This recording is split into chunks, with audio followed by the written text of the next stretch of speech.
Bismillahirrahmanirrahim. Ya Allah, Tuhan yang Maha Mengetahui, pada hari yang penuh berkah ini, kami berkumpul untuk menuntut ilmu dan menggali wawasan tentang strategi sukses publikasi bagi pemula. Kami mohon kepadamu, ya Allah, bukakanlah hati dan pikiran kami agar dapat memahami ilmu yang disampaikan. Jadikanlah ilmu ini sebagai ilmu yang bermanfaat yang dapat kami terapkan dalam aktivitas di dharma kami, serta membawa keberkahan bagi diri kami, masyarakat, dan bangsa. Ya Allah, Engkau yang Maha memberi petunjuk, bimbinglah kami agar senantiasa berada di jalan yang lurus. Jauhkanlah kami dari kesalahan dalam memahami ilmu, dan jadikanlah ilmu yang kami peroleh sebagai jalan untuk meningkatkan kualitas diri dan memberikan manfaat bagi orang lain. Ya Allah, berkahilah kegiatan ini, berkahilah para narasumber, pengurus ISMA, dan segenap panitia, serta seluruh peserta yang hadir. Mudahkanlah segala urusan kami. Berikanlah kesehatan dan kelancaran dalam setiap langkah kami dalam menuntut ilmu. Rabbana atina fid dunya hasanah wa fil akhirati hasanah wa qina adzabannar. Walhamdulillahirabbil alamin. Terima kasih. Assalamualaikum warahmatullahi wabarakatuh. Baik, terima kasih Bapak Dr. Eko. Agenda selanjutnya kita akan mendengarkan sambutan yang akan disampaikan oleh Bapak Raffles Ginting SEMAK selaku Ketua Ikatan Cendekiawan Muda Akuntansi atau ICMA yang pada hari ini diwakili oleh Bapak Riki Yunisar selaku Sekretaris Eksekutif. Untuk waktu saya persilahkan Bapak. Terima kasih Pak Gede. Apakah suara saya jelas Pak Gede?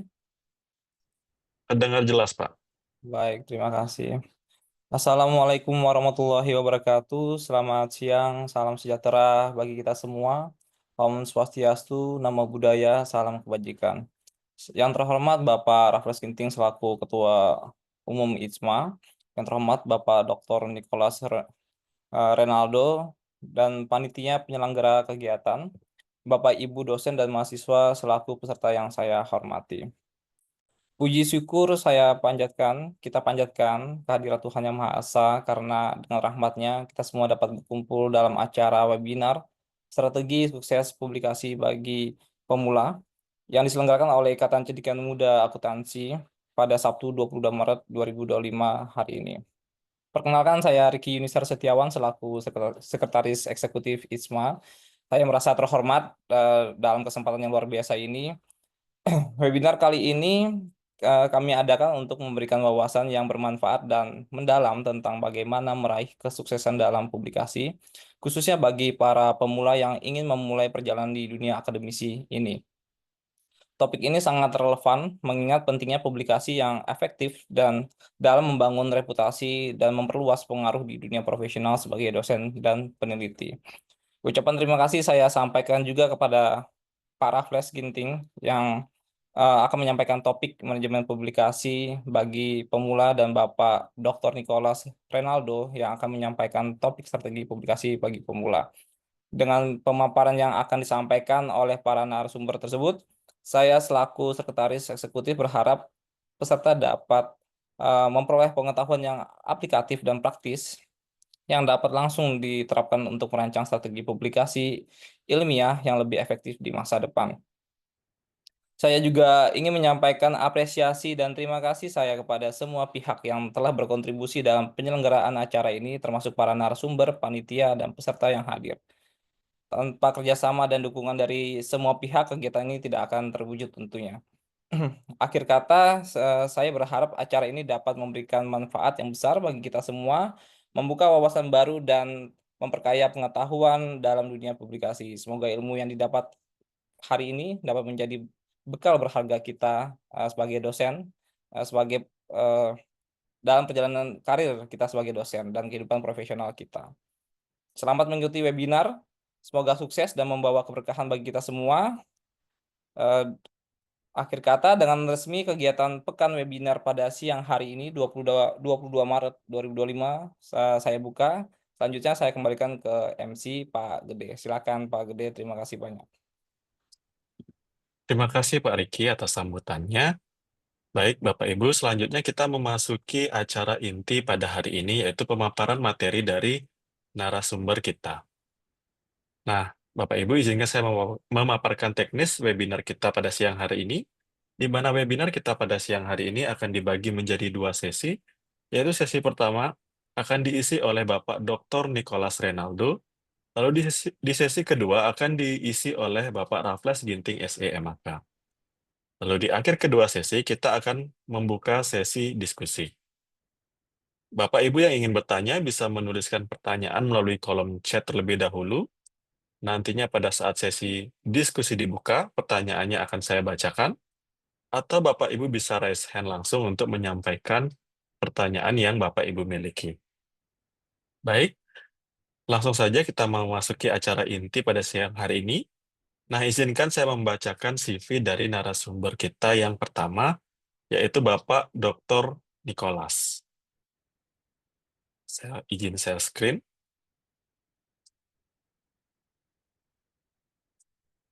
Nah, berikut adalah CV dari narasumber kita yang pertama, yaitu Bapak Nicholas Renaldo. Lahir di Pekanbaru 9 Agustus 1995, beliau memiliki background pendidikan sebagai berikut, di mana dia menamatkan S1 Akuntansi di tahun 2017 di STIE Pelita Indonesia, lalu menamatkan Magister Finansial Manajemen di STIE Pelita Indonesia, menamatkan Doktor in Accounting di Universitas Trisakti di tahun 2024, dan sedang ongoing Bachelor in Information System di Universitas Terbuka Indonesia.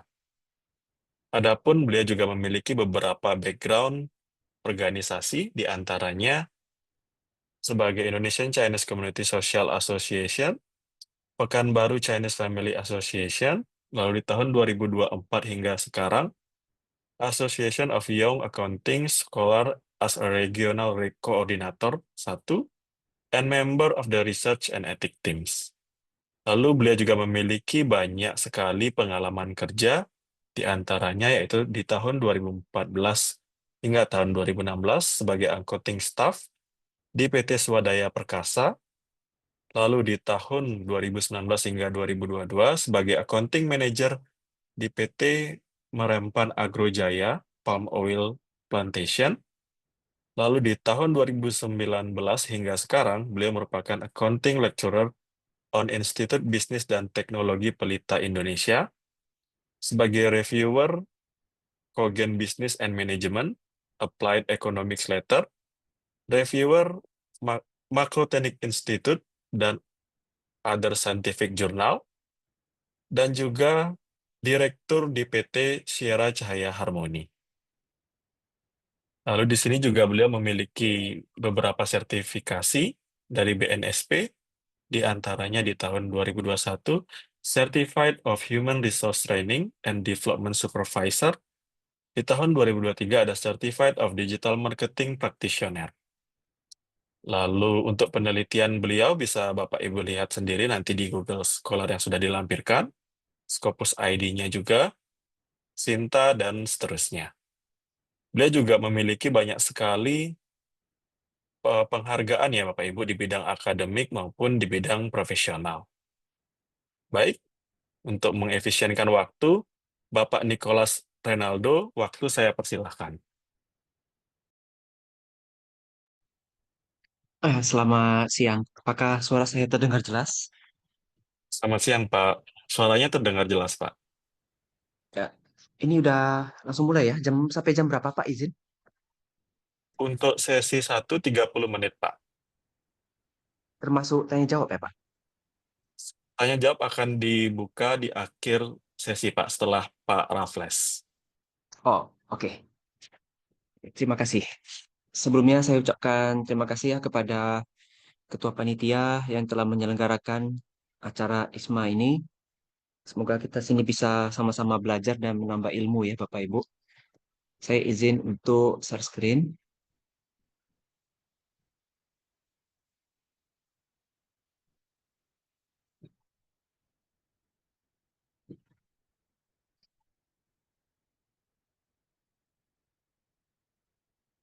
Pada kesempatan sore ini,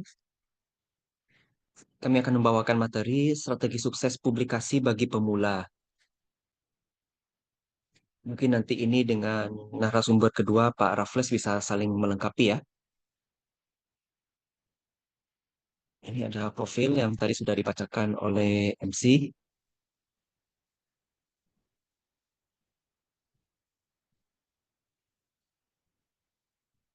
Nah, kita masuk ke pendahuluan. Apa yang menjadi latar belakang pentingnya publikasi dalam dunia akademik? Bapak Ibu semua di sini yang hadir kebanyakan adalah dosen ya, di bidang akuntansi tentunya.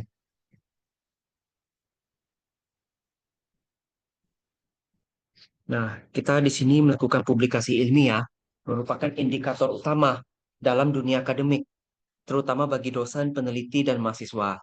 Publikasi itu tidak hanya berfungsi sebagai sarana penyebaran ilmu pengetahuan, tapi juga sebagai tolak ukur kontribusi akademik seseorang.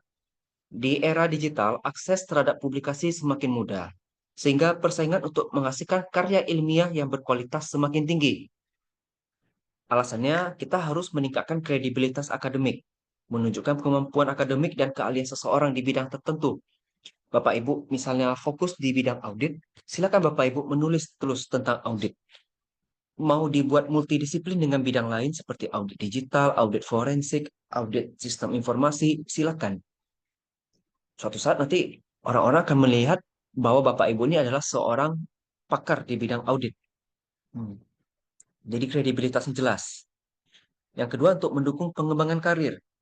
Publikasi bisa meningkatkan peluang mendapatkan promosi jabatan akademik tertentu, beasiswa atau hibah penelitian.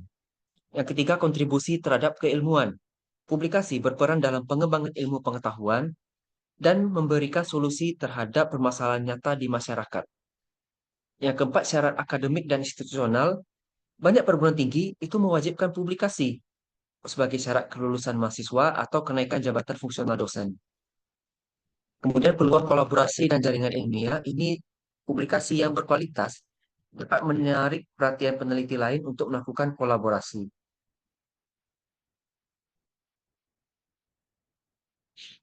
Nah, manfaat publikasinya itu baik secara kredibilitas akademik, karir, dan kontribusi keilmuan ya. Yang pertama bagi individu dulu, itu meningkatkan reputasi dan profesionalisme di bidang akademik, memperluas jejaring akademik melalui kolaborasi dengan peneliti lain, menjadi referensi dalam pengambilan kebijakan berbasis penelitian, dan meningkatkan peluang memperoleh pendanaan riset dan hibah. Kalau bagi institusi, ini meningkatkan peringkat institusi dalam pemeringkatan akademik nasional dan internasional. Kemudian memperkuat daya saing dalam memperoleh dana penelitian dan kerjasama industri, meningkatkan akreditasi dan daya tarik calon mahasiswa serta tenaga pengajar.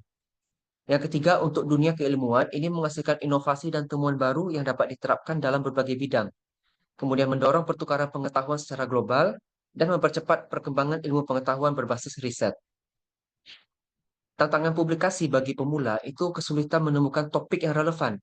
Banyak pemula yang bingung menentukan topik yang menarik dan memiliki kontribusi ilmiah yang signifikan. Kemudian kurangnya pemahaman tentang metodologi riset. Metodologi yang kurang tepat ini menyebabkan artikel ditolak oleh jurnal. Kemudian kesulitan dalam menulis dengan bahasa akademik. Penulisan ini memerlukan struktur yang jelas, argumentasi yang kuat, dan gaya bahasa yang formal.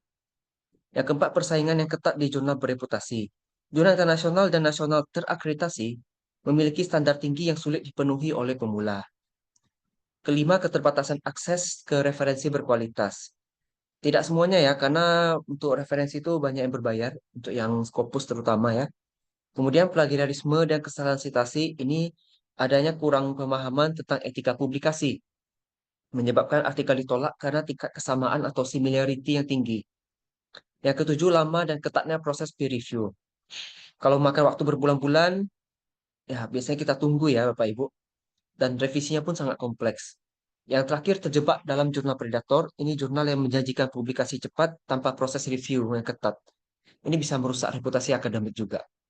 Meskipun terkadang kita sudah berusaha untuk publikasi, kita sudah jujur, tapi rupanya jurnal predator kan kita tidak tahu ya Bapak Ibu. Ini jadi permasalahan juga di bidang akademik. Nah, kita harus memahami jenis dan kualitas publikasi. Jenisnya tuh ada yang jurnal nasional. Kita bicara dalam konteks negara Indonesia melalui Sinta. Semua yang terdata di Sinta berarti terakreditasi, Sinta 1 sampai Sinta 6. Kemudian ada jurnal internasional yang terkenal itu biasanya Scopus, WOS, DOAJ, dan yang lainnya. Berikutnya proceeding konferensi. Ini bisa nasional, bisa internasional. Ini kan biasanya dalam seminar atau konferensi akademik. Yang keempat adalah buku akademik. Ini buku karya ilmiah, membahas suatu topik secara komprehensif. Bisa buku ajar, referensi, monograf. Ada juga buku yang diterbitkan oleh penerbit yang bereputasi ya, seperti Springer, Elsevier, Taylor Francis, atau dari Harvard. Kemudian ada book chapter, ini kontribusi dalam bentuk satu bab.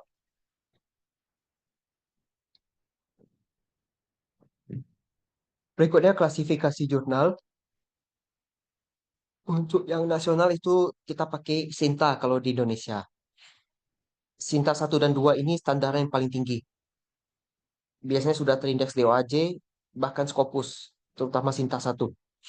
Apapun yang masuk ke Sinta 1 atau sebaliknya. Kalau sudah Scopus pasti masuk Sinta 1. Kemungkinan besar seperti itu.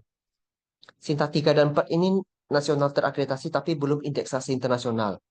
Sebagian sudah internasional. Biasanya yang sudah Sinta 3 dan Sinta 4, ketika mengajukan reakreditasi itu kemungkinan bisa naik ke Sinta 2. Kemudian Sinta 5 dan 6 ini standarnya lebih rendah dan kebanyakan dipakai untuk syarat fungsional asisten ahli dan lektor.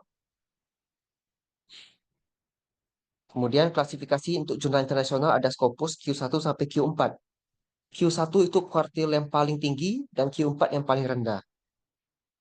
Kalau WOS ini dari Claveriate Analytics dia hitungannya. Berikutnya ada Open Access dan Subscription Based. Open Access ini artikel dapat diakses secara gratis oleh semua pembaca. Biasanya membutuhkan biaya publikasi. Kalau subscription based, artikel hanya bisa diakses oleh pembaca yang berlangganan atau melalui institusi akademik. Berikutnya pemilihan jurnal yang tepat. Pertama kita melihat kesesuaian skop dan fokusnya. Pastikan jurnalnya sesuai topik. Periksa and scope sebelum diterbitkan ke jurnal yang kita tuju ya. Berikutnya indeksasi dan reputasi. Pilih jurnal yang terindeks Scopus, WOS, atau Sinta. Itu lebih aman. Hindari jurnal predator. Yang ketiga, impact factor dan kuartil. Perhatikan Scopusnya Q1 sampai Q4 atau Sinta 1 sampai Sinta 6. Kemudian lihat impact factornya atau SGR-nya. Yang keempat, pedoman penulisan. Ini ikuti template-nya. Gaya kutipan juga diikuti. Yang kelima, proses review dan waktu publikasi. Biasanya kalau peer review ketat, kualitasnya lebih bagus. Periksa estimasi waktu review juga. Yang keenam, biaya publikasi. Ini kalau open access biasanya minta lebih tinggi kecuali ada sponsor. Kemudian ada juga terkadang jurnal yang memberikan waiver atau pengurangan untuk penulis dari negara berkembang. Yang ketujuh, cek daftar jurnal predator itu dari Berlist, TOAJ, atau Scopus Source List. Yang penting kita pastikan itu jurnalnya aman sebelum kita publikasikan ya Bapak Ibu.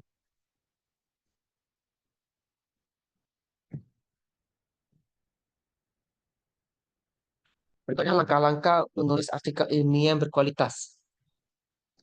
Topiknya tuh pertama harus relevan dengan bidang keilmuan dan tren penelitian terkini.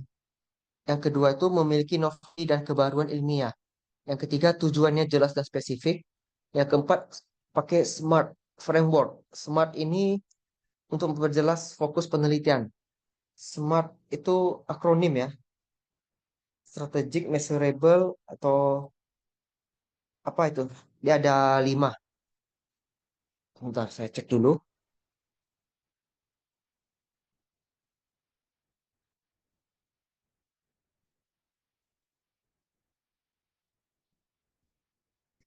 Specific, measurable, achievable, relevant, dan time bound. So, strategi ya kalau SMART yang ini. Berikutnya melakukan kajian pustaka yang relevan, yang komprehensif. Referensinya pakai Scopus, WOS, atau Sinta. Sumbernya kita bisa ambil dari database akademik, ada Google Scholar, Science Direct, Springer Link, atau IEEE. Kemudian sistematik atau meta-analisis untuk identifikasi tren penelitian terbaru. Kemudian gunakan Mendeley Zotero untuk referensi kita.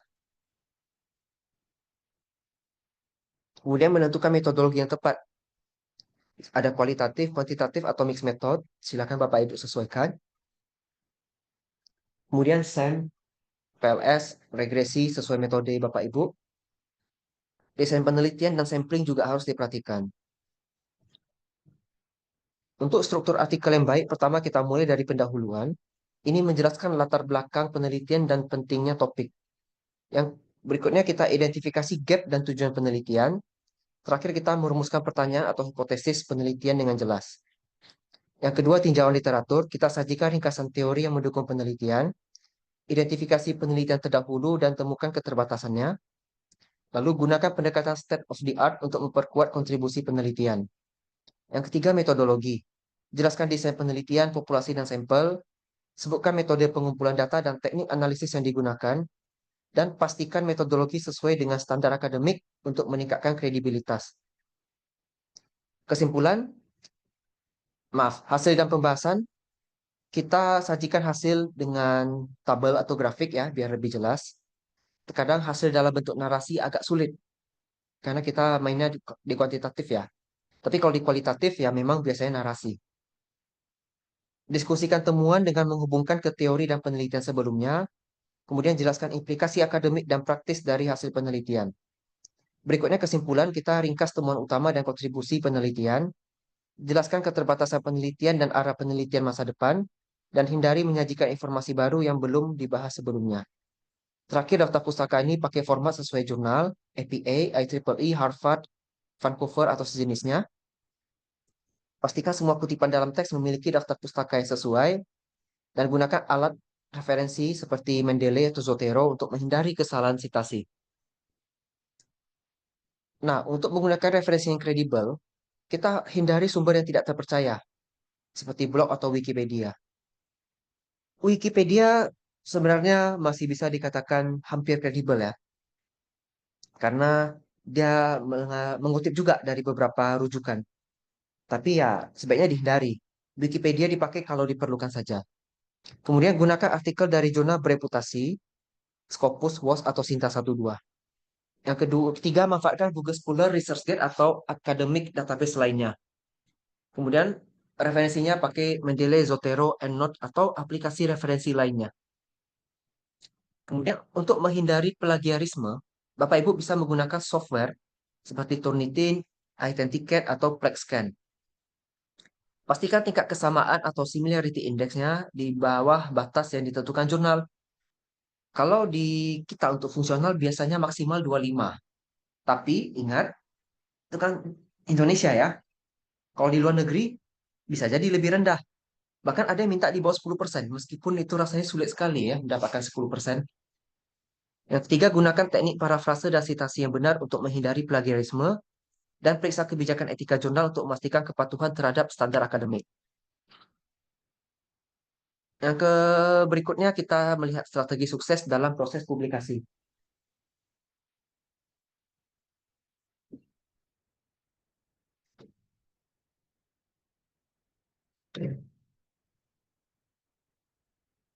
Kita memilih jurnal yang sesuai dengan bidang keilmuan.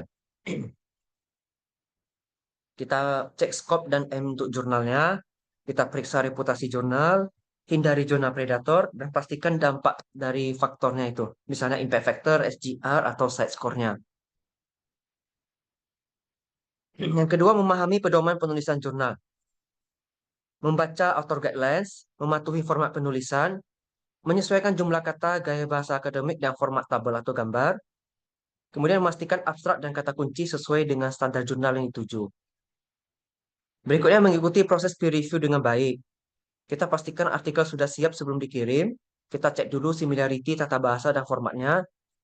Kemudian hadapi review dalam beberapa tahap, ada desk review, review substansi, dan revisi mayor atau minor. Kemudian kita harus bersabar karena proses review memakan waktu 3-12 bulan tergantung jurnal. Ini internasional ya Bapak Ibu. Kemudian menanggapi reviewer dengan profesional. Kita jangan panik atau emosional terhadap kritik yang diberikan. Buat respon letter yang menjelaskan perubahan yang telah dilakukan.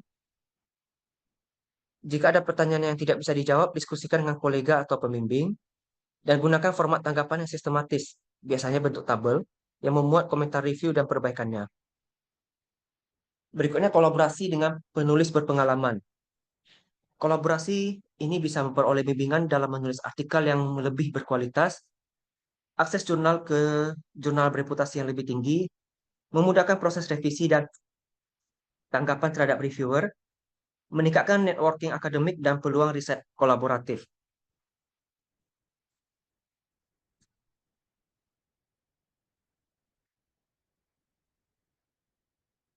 Berikutnya teknik dan tools untuk mempermudah publikasi.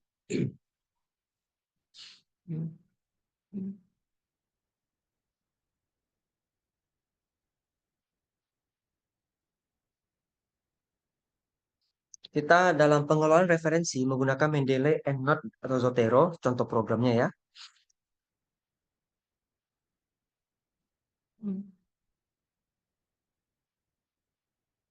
Kemudian software statistik, ada SPSS, ini untuk analisis deskriptif, regresi, dan uji hipotesis dasar. AMOS untuk analisis structural equation modeling, untuk menguji hubungan antar variabel. PLS ini untuk partial least square, untuk SEM juga, tapi yang non-parametrik. Lebih fleksibel untuk data dengan sampel kecil. Stata untuk analisis ekonometrika, regresi panel, dan uji kausalitas.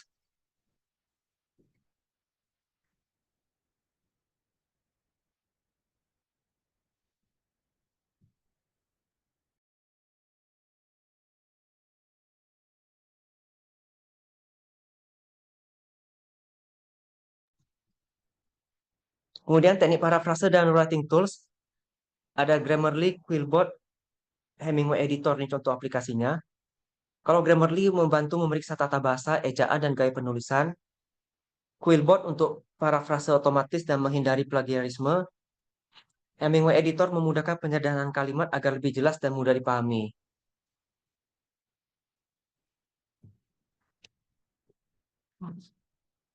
Menghindari jurnal predator dan etika publikasi. Pertama, ciri-ciri dari jurnal predator bisa Bapak Ibu lihat ya. Di sini proses reviewnya cepat, tidak ada sama sekali kadang. Kemudian minta biaya publikasi tinggi tanpa transparansi. Kemudian tidak terindeks di jurnal bereputasi. Editor dan reviewer tidak jelas atau berasal dari bidang yang tidak relevan.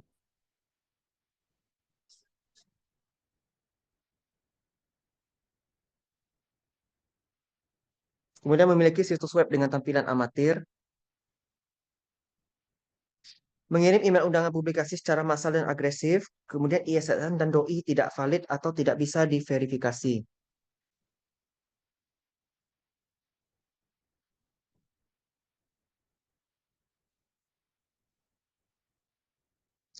Cara untuk hindari jurnal predator ini, kita cek jurnalnya di Berlitz atau di Sebels. Kemudian lihat editorial board dan cek apakah anggotanya benar-benar akademisi aktif.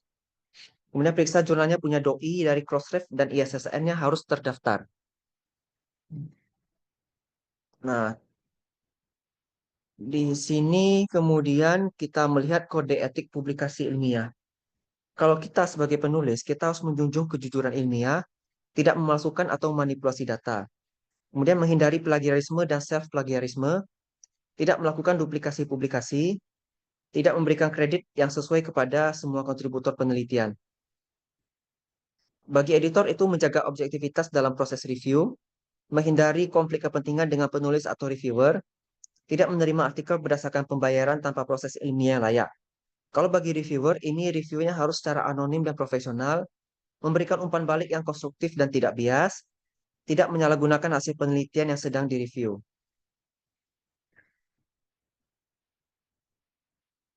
Nah, kemudian kita harus mengetahui beberapa hal yang bisa disimpulkan dari materi ini. Pertama, tentang pahami pentingnya publikasi. Publikasi ilmiah meningkatkan kredibilitas akademik, mempercepat pengembangan karir, dan memberikan kontribusi keilmuan. Yang kedua, kita memilih jurnal yang tepat. Pastikan jurnalnya terindeks di Scopus, WOS, Sinta, atau DOAJ. Jadi kita bisa terhindar dari jurnal predator. Yang ketiga, tulis artikel dengan struktur yang baik. Mulai dari pendahuluan, tinjauan pustaka, sampai dengan daftar pustaka. Kemudian gunakan tools yang tepat. Referensi bisa pakai Mendeley, Zotero. Analisis data tergantung ya, ada SPSS, AMOS, PLS, Listerel, dan sejenisnya. Untuk pengecekan plagiarisme bisa Grammarly, Quillbot, Turnitin. Kita harus ikuti proses peer review dengan baik dan jaga etika publikasi. Motivasi dan tips untuk pemula itu jangan takut ditolak. Penolakan adalah bagian dari proses belajar. Setiap revisi akan meningkatkan kualitas artikel. Mulai dari jurnal nasional atau konferensi untuk membangun pengalaman sebelum menerbitkan jurnal internasional bereputasi. Kolaborasi dengan penulis berpengalaman agar mendapatkan bimbingan dalam penelitian dan penulisan. Konsisten menulis, luangkan waktu setiap minggu untuk menulis meskipun hanya satu paragraf. Terus belajar, ikuti webinar, workshop, dan diskusi akademik untuk meningkatkan keterampilan publikasi. Nah, berikutnya, berhubung masih ada sedikit waktu, kita coba untuk mengecek beberapa hal di sini.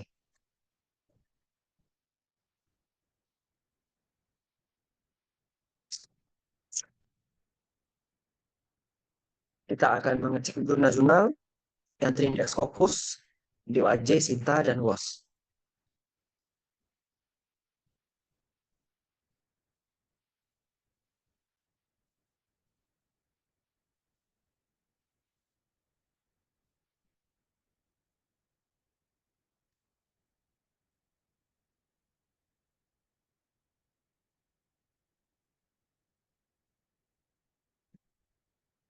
Kalau kita mau mengecek jurnal di Scopus, ada dua fitur yang bisa kita gunakan. Dua link ya, maksudnya. Link scopus.com dan link schema.go.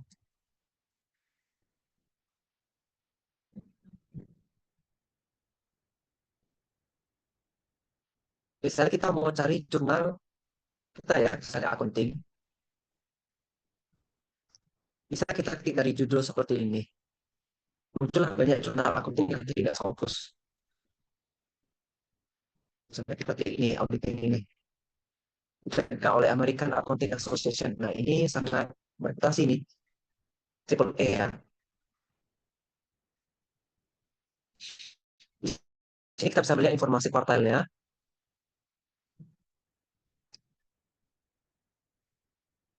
Kemudian ini SDR-nya bisa kita lihat ya, tiap tahun. Akan saja panah ke sini. Nah, ini SDR-nya 1,875. Ini 1,907. Ada juga informasi-informasi lain yang bisa kita dapatkan dari beberapa grafik ini. Tapi sebenarnya yang paling penting itu adalah dia masuk di kuartal berapa. Cek di bawah sini. Kita tulis Q1. Berarti ini sudah jurnal dengan predikat tertinggi ya.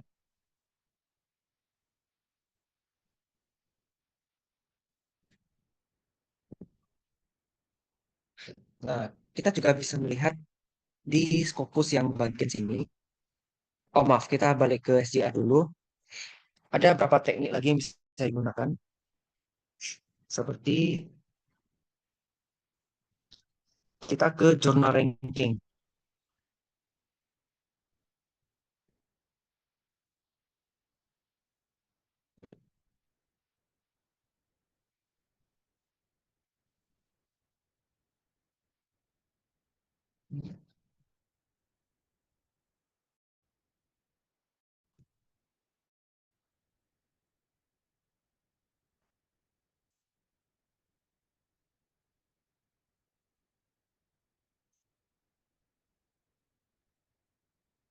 Nah, di sini bisa melihat kategorinya ya. Kita klik sampai area, misalnya kita di accounting ya, berarti business management and accounting.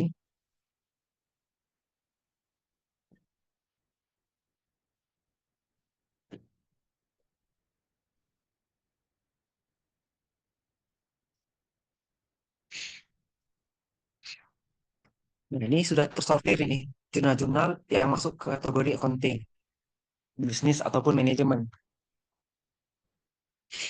Kita bisa lebih spesifik lagi ya. Di bagian all subject kategoris ini, kita pilih accounting. Ya, kayak lebih spesifik untuk mana muncul nanti.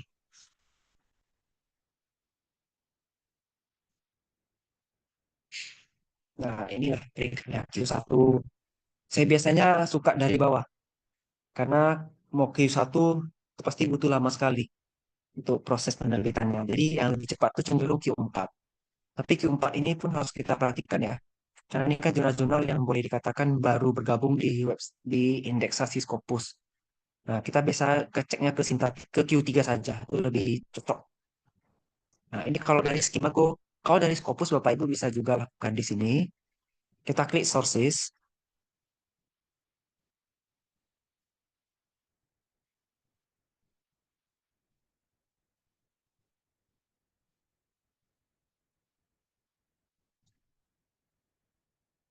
kita bisa main pakai title, berarti jurnal yang ada kata accounting di titlenya itu bisa masuk. Find sources.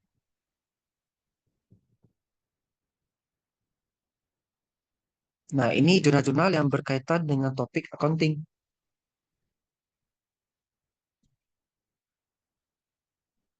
Kalau kita mau fokus, misalnya di Q3 nih, berarti di sebelah kiri kita centang third quartilnya. Lalu kita klik apply. Misalnya Bapak Ibu juga mau cek apa dia jurnal, book series, proceeding, atau trade publication, bisa mainkan filternya. Di sini kita coba third quartile aja, kita klik apply.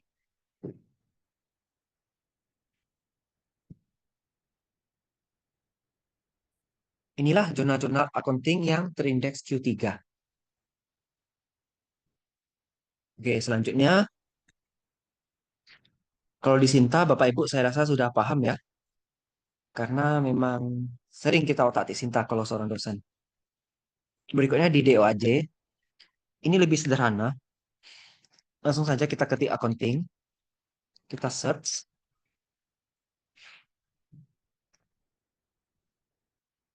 Nah, ini deh jurnal-jurnal berkaitan dengan accounting di sini. Termasuk jurnal Indonesia pun ada yang terindeks DOAJ. Kemudian WOS ya.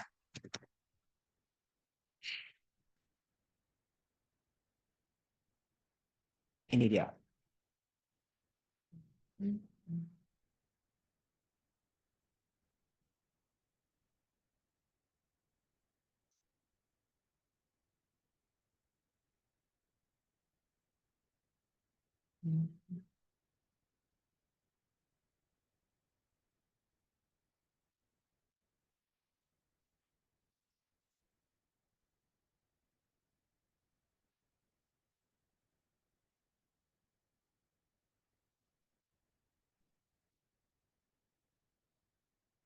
Agak lama sih ini loadingnya. Dan waktunya juga udah 2.30. Intinya kalau untuk WOS sama seperti Scopus dan DOAJ, nanti kita tinggal ketik aja. Kita mau bidangnya apa, kita enter. Kalau perlu sistem filter atau sortir tertentu juga bisa dimanfaatkan di sini. Saya rasa sudah cukup. Saya kembalikan kepada moderator. Mohon maaf apabila terdapat kekurangan. Baik, terima kasih Bapak Nikolas atas pemaparan materi yang luar biasa terkait strategi publikasi bagi pemula ya. Jadi kita sudah dengarkan sendiri dari Bapak Nikolas terkait cara mencari jurnal yang bagus itu bagaimana, yang predator itu bagaimana ciri-cirinya, dan tools-tools yang dipakai untuk menilai jurnal itu bagus atau tidak. Seperti itu ya, Bapak ya. Baik, selanjutnya pemaparan materi akan diisi oleh Bapak Raffles, Pak.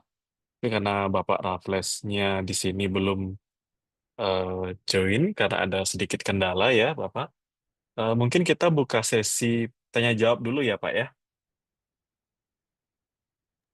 Iya, silakan. Ya, baik, Bapak Ibu. Jika ada pertanyaan, silahkan ditulis di kolom chat atau bisa raise hand langsung untuk menyampaikan pertanyaannya. Untuk Bapak Ibu yang tadi minta materi, ini saya share ya di kolom chat. Baik, Pak.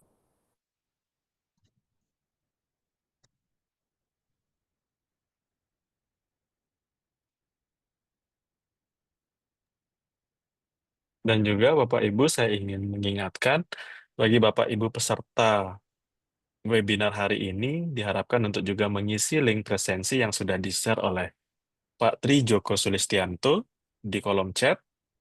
Nah, bagi Bapak Ibu yang menginginkan sertifikat, nanti juga bisa membayarkan sejumlah biaya ke rekening Ikatan Cendekiawan Muda Akuntansi atau ICMA. Nanti sertifikatnya akan diproses segera setelah akhir webinar ini. Silakan Bapak Ibu, apakah ada pertanyaan? Nah, baik, di sini sudah ada satu pertanyaan ya Pak ya dari Ibu Welasari di kolom chat. Izin Pak Dr. Nicholas untuk mengecek jurnal Predator, apakah bisa diulangi? Ya, Ya, silakan Pak, kita waktu saya praktekkan persilakan. aja ya. Ya, Ya, kita langsung praktekkan aja biar lebih jelas ya. baik Pak. Nah, kita pakai Berlist. Ini seorang pustakawan sebenarnya. Dia mengecek ini jurnal nih kok rasanya ada yang tidak benar ya. Dia tuliskanlah daftar-daftar jurnal yang rasanya predator. Yang ciri-cirinya minta biaya tinggi, minta previewnya ada, bisa terbit dengan cepat. Saya aneh ya. Misalnya di bagian standalone journals, kita ketik nama jurnal yang kita inginkan. Kalau tidak ada namanya di sini berarti aman. Kalau ada namanya di sini berarti tidak aman. Nah, itu cara mengeceknya ya. Misalnya saya ketik accounting di sini. Muncul ya, ada dua jurnal yang terdaftar di sini. Berarti kedua jurnal ini predator. Dan ini diupdate per 7 Januari, 7 Februari 2025. Kalau yang ini per 9 Januari 2017. Dia memasukkan juga jurnal yang tidak ada di Berlist, tetapi mungkin predator. Inilah dua jurnal yang dianggap predator. Padahal bisa dibilang iya, bisa juga dibilang tidak. Jadi masih ragu-ragu dua jurnal ini.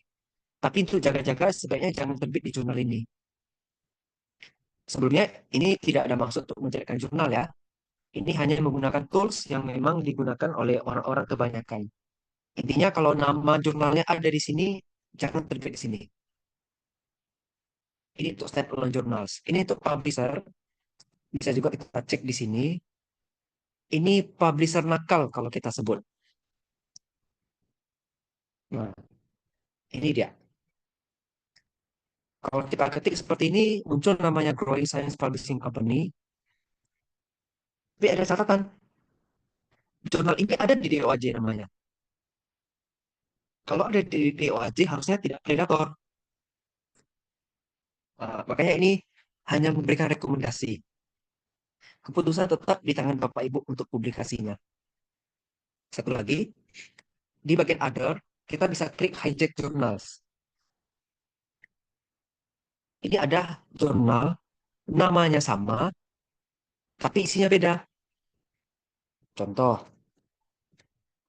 ini. Namanya sama-sama persis lagi, pakai bahasa Latin. Option. Di kiri yang predator, di kanan yang asli kan? Dia sebutnya yang di kiri hijack atau predator, yang sebelah kanan yang asli. Agrosciensia. Kita coba klik. Biasanya yang sudah predator tuh nggak bisa lagi diakses. Beberapa masih bisa, beberapa udah nggak bisa. Nah, ini yang hijack ya. Sekarang kita buka agrosciensia yang otentik. Ini yang otentik ya. Yang otentik malah sudah hilang. Berarti yang otentik kalah ini, kalah saing dengan yang hijack. Malah yang hijacknya lebih terkenal. Kadang-kala bisa terjadi seperti itu ya Bapak Ibu. Makanya harus hati-hati. Sebaiknya meskipun ada jurnal autentiknya, kalau ada seperti ini kasusnya lebih baik kita hindari saja Bapak Ibu. Kita cari aman. Karena Bapak Ibu kan tujuannya untuk kenaikan fungsional juga ya. Hindari aja. Nah, tadi kita sudah buka WOS cuman agak lama ya. Nah, di sini kalau WOS itu pasti aman. Misalnya nih, kita ketik bidang ilmu kita accounting. Kita klik search journals.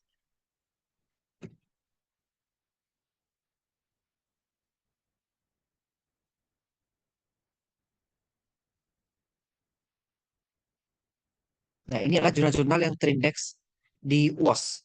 Yang ada judulnya mencakup kata accounting. Nah, kalau ini aman semua ini Bapak Ibu, silakan publikasi di sini. Tapi jelas bikinnya sulit. Sama seperti di Scopus juga ya, sulit. Yang ini ya, juga lumayan sulit ini, berat-berat semua ya. Video aja juga lumayan berat. Kurang lebih seperti itu ya, untuk menjawab pertanyaan yang tadi. Baik, terima kasih Bapak atas penjelasannya. Mungkin dari teman-teman ada yang ingin bertanya lagi, silahkan. Kalau tidak, mungkin dari saya sendiri, Bapak. Kebetulan saya juga dosen pemula, saya ada pertanyaan, Pak, terkait strategi untuk sukses publikasi ini, terutama di Scopus, Pak. Iya, Jadi, silakan Pak. baik, Pak. Jadi, pertanyaan saya, apakah ada topik-topik tertentu ya, Pak, ya, yang menjadi tren itu turut menyumbang kontribusi terhadap diterimanya atau tidak diterimanya suatu jurnal, Pak, di Scopus. Nah, bagaimana jika kita memiliki judul tapi itu tidak topik yang sedang tren, Pak? Apakah masih memungkinkan untuk diterima atau tidak, Pak? Mohon Ya, tanggapannya, Pak. Terima kasih. ya. Pertanyaannya memang yang seperti ini sering banyak ditanyakan ya. Karena kita kalau mau nulis yang lagi tren, kita butuh waktu lebih. Kita harus cari bahan yang baru juga. Tapi kalau kita menulis yang memang sudah biasa, kita lebih cepat. Tapi mau terbit di mana? Nah, itu yang jadi pertanyaan. Nah, kalau kita mau cari tren, publikasi yang sesuai tren, kita bisa lihat nanti dari di Q1. Ini contoh-contoh jurnal yang terdata Q1 sudah saya pakai ya filternya. Kita bisa ke jurnal ini salah satunya dulu.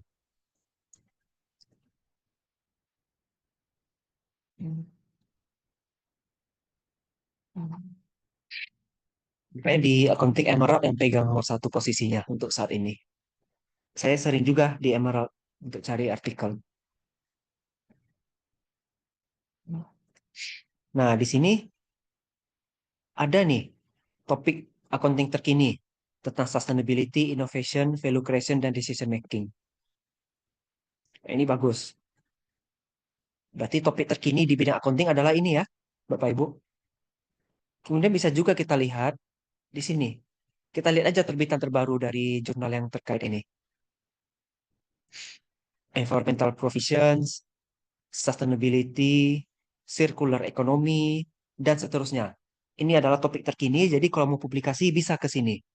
Itu kalau kita mau yang paling bagus ya. Tapi kalau kita sudah terlanjur menulis penelitian yang umum, dan kita mau tetap juga publis di Scopus. Sejujurnya agak sulit, tapi kita bisa ke Q3 yang kuartilnya agak rendah.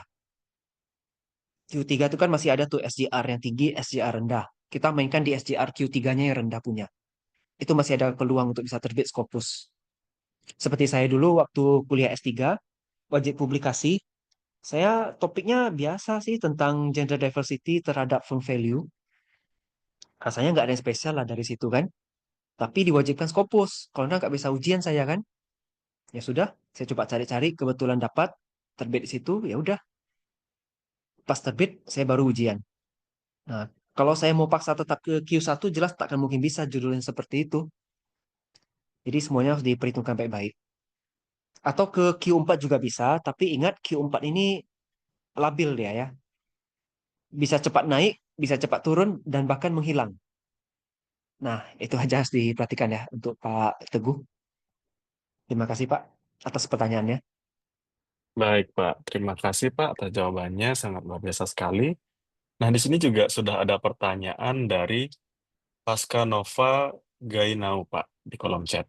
Selamat sore, Pak Nicole. Terkait self-plagiarism, jika hasil penelitian kami sebelumnya mendukung ide penelitian selanjutnya, sehingga kami kutip dalam artikel kami, apakah itu dikategorikan self-plagiarism? Mohon arahannya, Pak. Baik, Pak, Ya, terima silakan. kasih. Terima kasih Ibu Paskanova atas pertanyaannya. Ibu Paskanova, kalau kita mengutip penelitian kita yang sebelumnya, itu tidak masalah. Asalkan jangan banyak-banyak.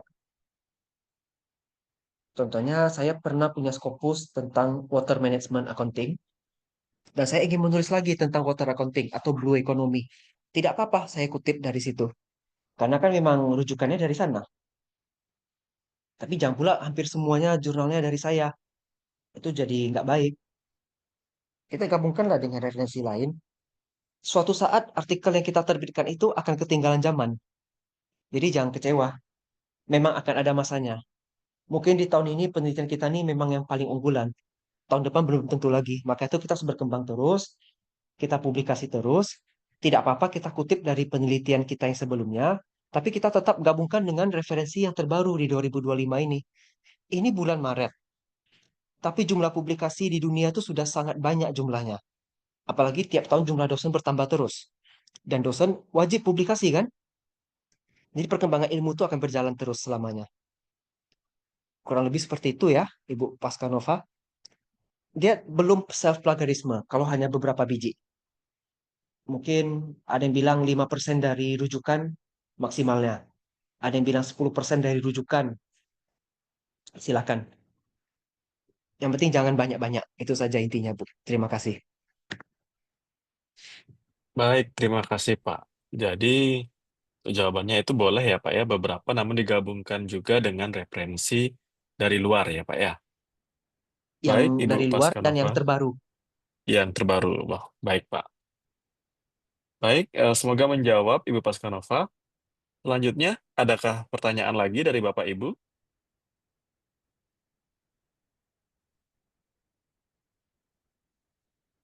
Bagi Bapak Ibu yang masih punya pertanyaan, bisa menulis di kolom chat atau raise hand.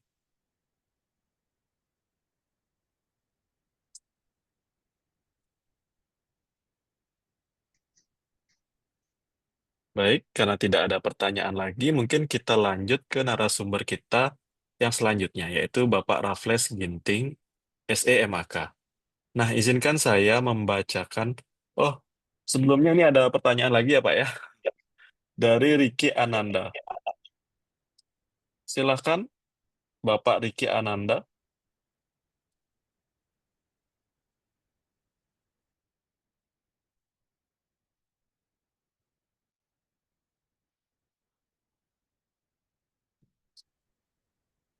Pak Riki bisa raise hand untuk menyampaikan pertanyaannya langsung atau mengetikkan pertanyaannya di kolom chat, Bapak.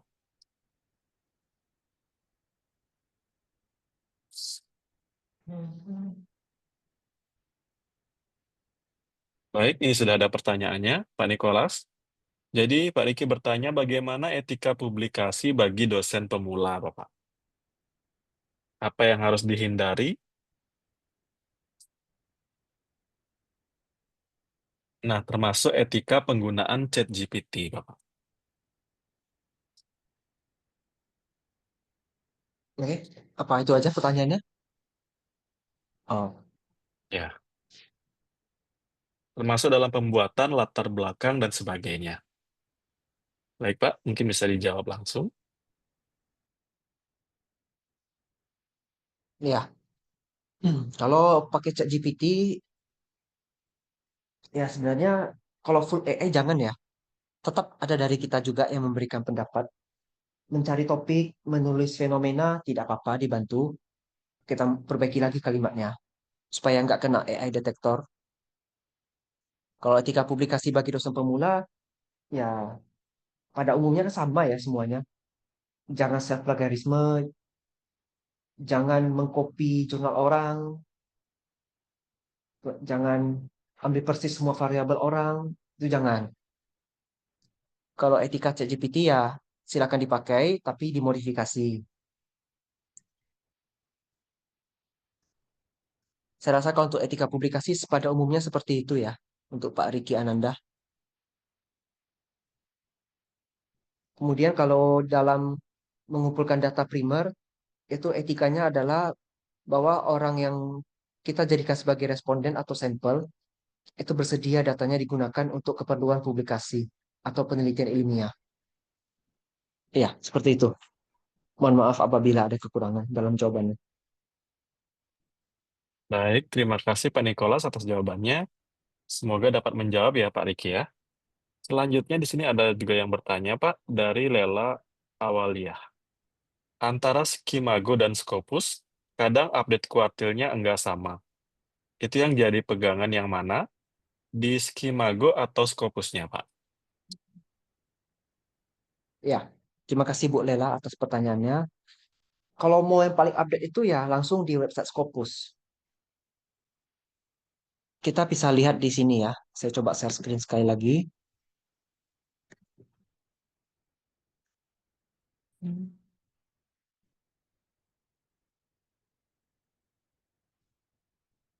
Nah, Bapak Ibu bisa lihat kalau dia kuartalnya 76 sampai 100, berarti dia di sini. Dia Q1. Tapi belum tentu ketika kita cek di SJR Skimago sama. Karena SJR yang di Skimago itu biasanya diupdate setahun sekali di bulan April. Jadi 2024 punya nanti akan update di April 2025. Di bentar lagi ya. Kalau mau pegangan ya pasti di sini. Scopus itu udah pasti. Kalau metrik di Skimago itu nunggu setahun. Jadi lebih update di Scopus. Tapi terkadang beberapa ini asesor ya, baik asesor penelitian, hibah atau reviewer atau asesor kenaikan fungsional, beberapa masih melihat dari Skimago. Kita ajukan syarat untuk kenaikan fungsional misalnya Q3 atau luaran hibah Q3. Di Scopusnya sudah Q3, tapi di Skimago masih Q4 karena naiknya baru tahun depan di-update di sini. Nah, lebih aman sih dari Skimago atau kalau mau publikasi yang betul-betul aman ya di Scopusnya Q3, Skimago Q3. Itu lebih konsisten. Jadi tidak menimbulkan permasalahan. Karena ada beda persepsi beberapa dosen ini ya. Mungkin itu ya, Bu Lela. Baik, terima kasih Pak Nikolas. Untuk Ibu Lela, semoga jawaban dari Pak Nikolas bisa menjawab pertanyaannya Ibu, ya. Baik, ada lagi Bapak Ibu yang ingin bertanya?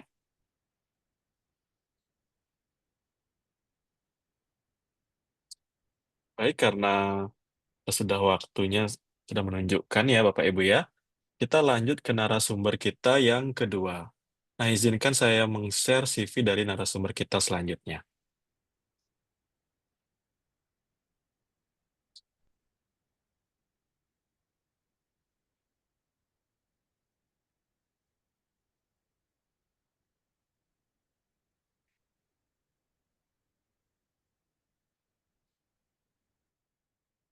Baik, Bapak Ibu. Berikut adalah CV dari narasumber kita yang kedua, yaitu Bapak Raffles Ginting, SEMAK. Beliau merupakan dosen prodi S1 Akuntansi di Universitas Tanjung Pura. Nah, adapun riwayat pendidikan beliau, beliau menamatkan pendidikan S1 Akuntansi di tahun 2013 di Universitas Bengkulu, lalu menamatkan pendidikan S2 Akuntansi Forensik di tahun 2018 di Universitas Diponegoro. Adapun riwayat karir beliau adalah sebagai pimpinan redaksi Buletin FEB Universitas Tanjung Pura tahun 2023, lalu sekretaris Unit Penjamin Mutu Fakultas Ekonomi dan Bisnis Universitas Tanjung Pura tahun 2023, Ketua Seminar Akademik FEB Untan 2023, dan Ketua Tim PHR FEB Untan 2022 hingga 2023. Adapun pengalaman organisasi beliau, yaitu beliau sekarang menjabat sebagai Ketua Umum Ikatan Cendekiawan Muda Akuntansi dari tahun 2021 hingga sekarang, lalu Ketua Umum Salt Shaker Generation 2016 hingga sekarang, lalu staf advokasi Ikatan Alumni Undip di Kalbar.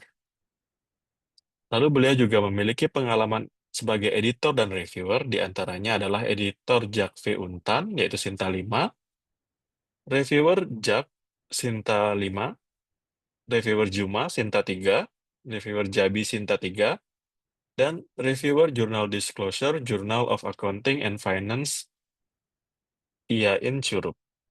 Nah, beliau juga sudah menerbitkan beberapa buku ya, Bapak Ibu, di antaranya adalah Akuntansi Keuangan Gereja, Analisis Big Data, Akuntansi Keluarga, Kajian Isu Riset Akuntansi, dan juga Akuntansi untuk Coffee Shop. Jadi luar biasa sekali ya, Bapak Ibu. Mari kita sapa narasumber kita yang kedua. Selamat sore, Bapak Rafael Ginting. Ya, selamat sore Pak Gede. Ya, bagaimana kabarnya, Pak? Sehat? Sehat. Ya, baik, Pak. Untuk mengefisienkan waktu, saya persilahkan, Bapak.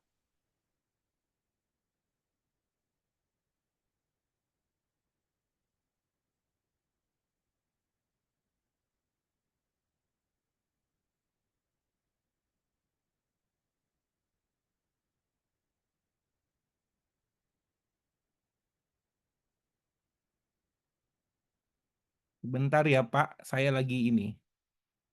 Oke, sebentar. Mana PPT-nya?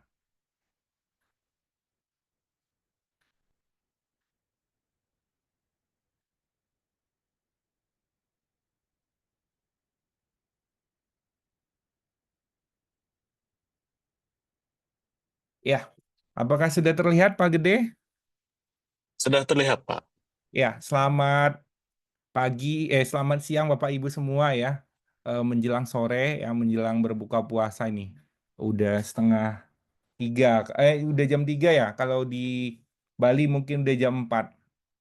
Iya, Ya. Pak, sudah jam 4. Tadi Pak Nicholas sudah menyampaikan bagaimana strategi publikasi bagi pemula. Nah, saya kebagian bagaimana manajemen publikasi ilmiah bagi pemula. Nah, Bapak Ibu, seperti yang kita ketahui, ketika kita ingin mempublikasikan hasil penelitian kita, ya, bukan hanya membutuhkan penelitian yang bagus, ya, tapi kita harus memiliki manajemen yang tepat, ya, manajemen publikasi ilmiah yang tepat.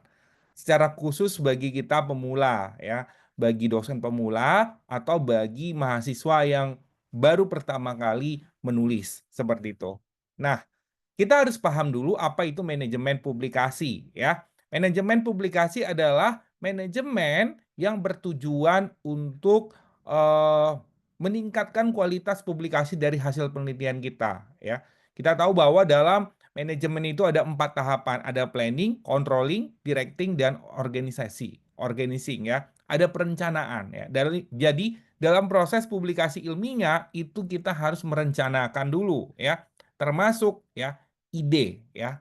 Ide, kemudian inovasi dalam penelitian yang akan kita lakukan bagaimana, seperti itu. Kemudian penelitian yang akan kita lakukan ini bersifat individu, kita yang mengerjakan atau tim. Nah, kalau tim, siapa timnya? Gitu ya. Nah, itu yang dinamakan dengan planning, perencanaan. Ya. Tujuan kita menulis ini untuk publikasi untuk apa? Kenaikan pangkat kah? Ya. Syarat untuk ujian tertutup kah? Ya. Atau syarat-syarat yang lain, pengajuan insentif kampus kah dan sebagainya. Ya. Jadi harus terencana planningnya. Seperti itu ya, Bapak Ibu ya. Jadi kita menulis mau masukkan ke dalam Sinta 2 targetnya atau ke Scopus Q1. Nah, itu tujuannya untuk apa? Nah, harus kita rencanakan dengan baik. Setelah itu baru kita organisasikan ya. Kalau tim, pembagian timnya ya. Kemudian tahapannya kita harus lakukan organisasi. Kemudian directing ya, kemudian controlling ya, pengendalian ya. Jadi ada hal-hal yang dianggap oh ini nggak bisa, ini harus diganti informannya. Kita lakukan pengendalian ya seperti itu sehingga nanti hasil penelitian kita dapat berkualitas, tepat waktu dan dapat publikasi di jurnal yang bereputasi. Nah, ini ya Bapak Ibu ya, ada 4 seperti saya katakan tadi, ada planning. Sasarannya ya, apa sasaran dari penelitian yang akan kita lakukan ya. Sasarannya dipublikasi di mana? Scopus Q1 kah, Scopus Q2 kah? Kemudian kebijakan ya. kebijakan-kebijakan yang kita mau rancang apa. Supaya masuk ke Scopus Q2, saya harus melakukan apa, ya. Dari manajemen waktu kah, manajemen tim kah, dan sebagainya. Nah, begitu juga dengan program atau time schedule yang kita buat. Nah, seperti itu. Itu yang dikatakan dengan planning. Jadi Bapak Ibu, saya sarankan untuk membuat time schedule, ya. Publikasi berapa, ke Sinta berapapun, ke Scopus berapapun, sebaiknya memang kita harus punya time schedule, ya, ketika kita melakukan penelitian. Yang kedua, organisasi, ya, organizing, ya. Ada koordinasi antara anggota tim. Kalau kita melibatkan anggota lain, seperti itu. Nah, directing, ya. Kemudian directing itu berarti kita melakukan pengawasan, ya.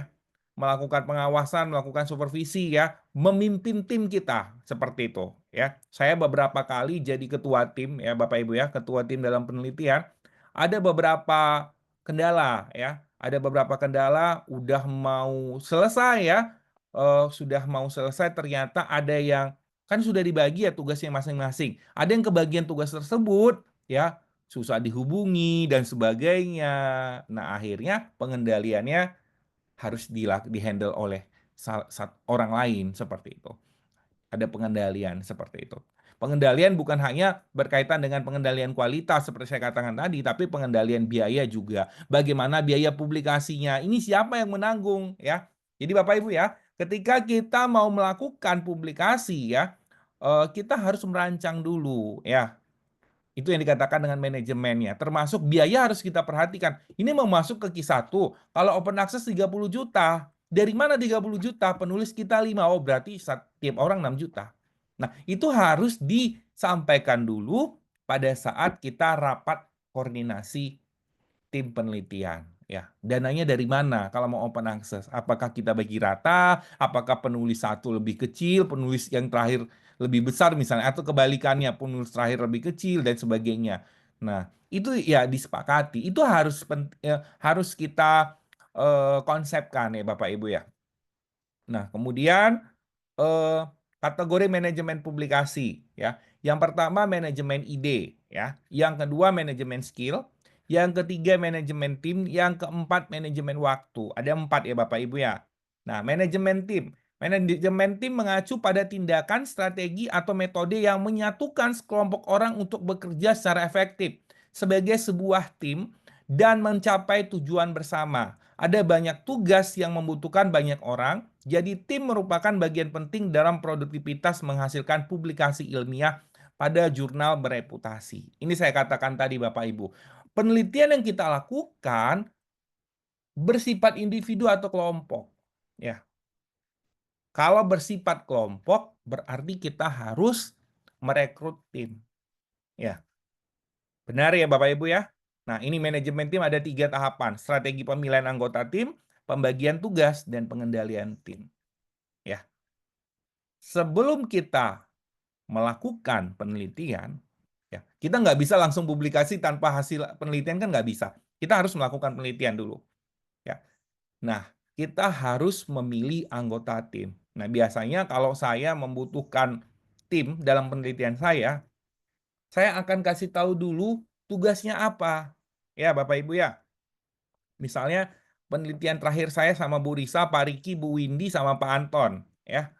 Pak Riki yang melakukan coding, ya, kualitatif menggunakan NVivo. Kemudian Bu Risa mencari informan, wawancarai informan, seperti itu. Nah, nanti Pak Anton yang bertugas untuk membuat literatur, ya, dan menyesuaikan dengan template, seperti itu. Nah, saya membuat konsep ide penelitian, ya, membuat konsep penelitian dan menuangkan hasil temuan, ya, dari coding tadi saya yang menuangkan ke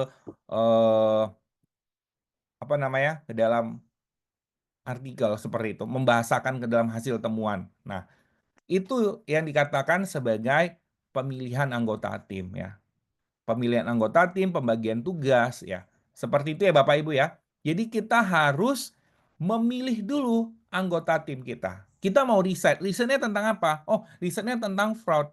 Oke, ya. Kita tawarkan dulu kepada rekan-rekan yang kita percayai, kita pastikan bahwa mereka memang mampu dan mau berkomitmen menyelesaikan ini tepat waktu. Ya Bapak Ibu, jangan sampai salah pilih anggota tim. Karena saya pernah ya mengajak salah satu rekan saya, kemudian pada pada waktu sudah mau deadline ya, beliau tidak bisa dihubungi ya dan sebagainya. Akhirnya saya mengerjakan semua ya. Waktu itu kami berdua ya, udah lama 2021 kalau saya nggak salah. Awal-awal saya jadi PNS. Seperti itu. Ya Bapak Ibu ya, jadi jangan sampai salah memilih anggota tim. Nah, strategi pemilihan anggota tim, Bapak Ibu bisa juga menyesuaikan dengan bidangnya. Oh, ini tentang fraud. Berarti saya akan mengajak rekan-rekan saya yang memang konsennya di fraud. Seperti itu ya. Atau juga bisa mengajak rekan yang sama metodenya. Oh, beliau ini bukan fraud, tapi beliau ahli kualitatif. Oh, boleh saya ajak. Beliau paham NVIVO. Oh, boleh saya ajak. Seperti itu. Gitu ya Bapak Ibu ya. Strategi pemilihan anggota tim, yang pertama, pilihlah ya yang sesuai dengan risetnya. Seperti itu. Pilihlah juga ya kalau dibutuhkan metode ya. Ini ada yang ahli kualitatif ya kita masukkan seperti itu.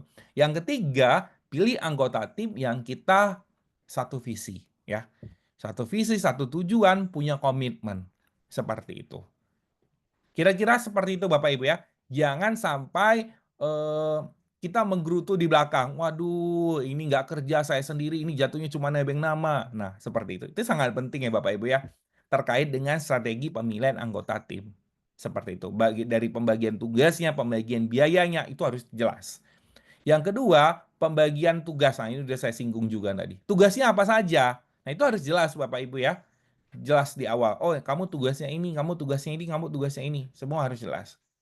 Nah, dan kita harus sampaikan juga di awal, tugas Bapak adalah mencari 5 informan. Apakah Bapak bersedia? Kalau tidak bersedia, saya akan cari tim yang lain. Seperti itu. Saya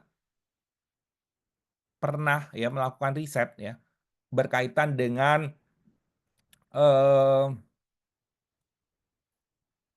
bentar.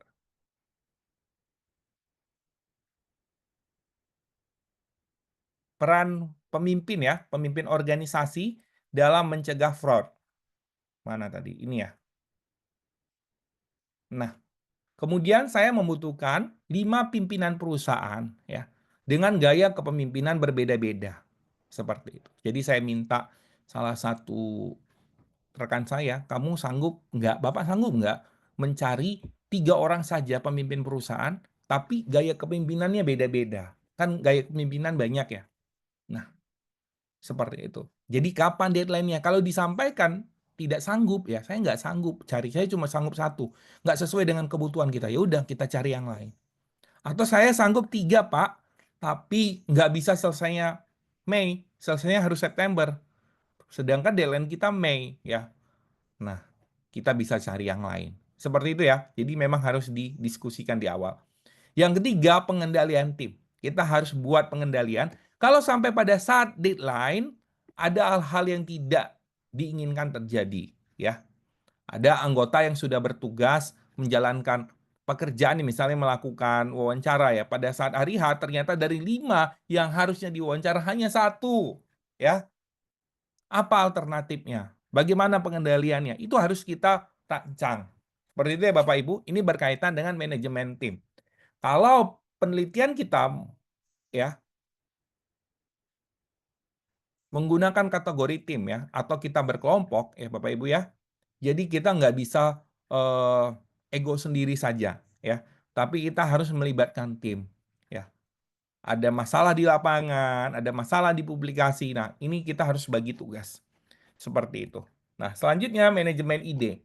Manajemen ide adalah pendekatan terstruktur untuk menghasilkan dan mengevaluasi ide yang dapat membantu meningkatkan kualitas hasil penelitian dan peluang publikasi.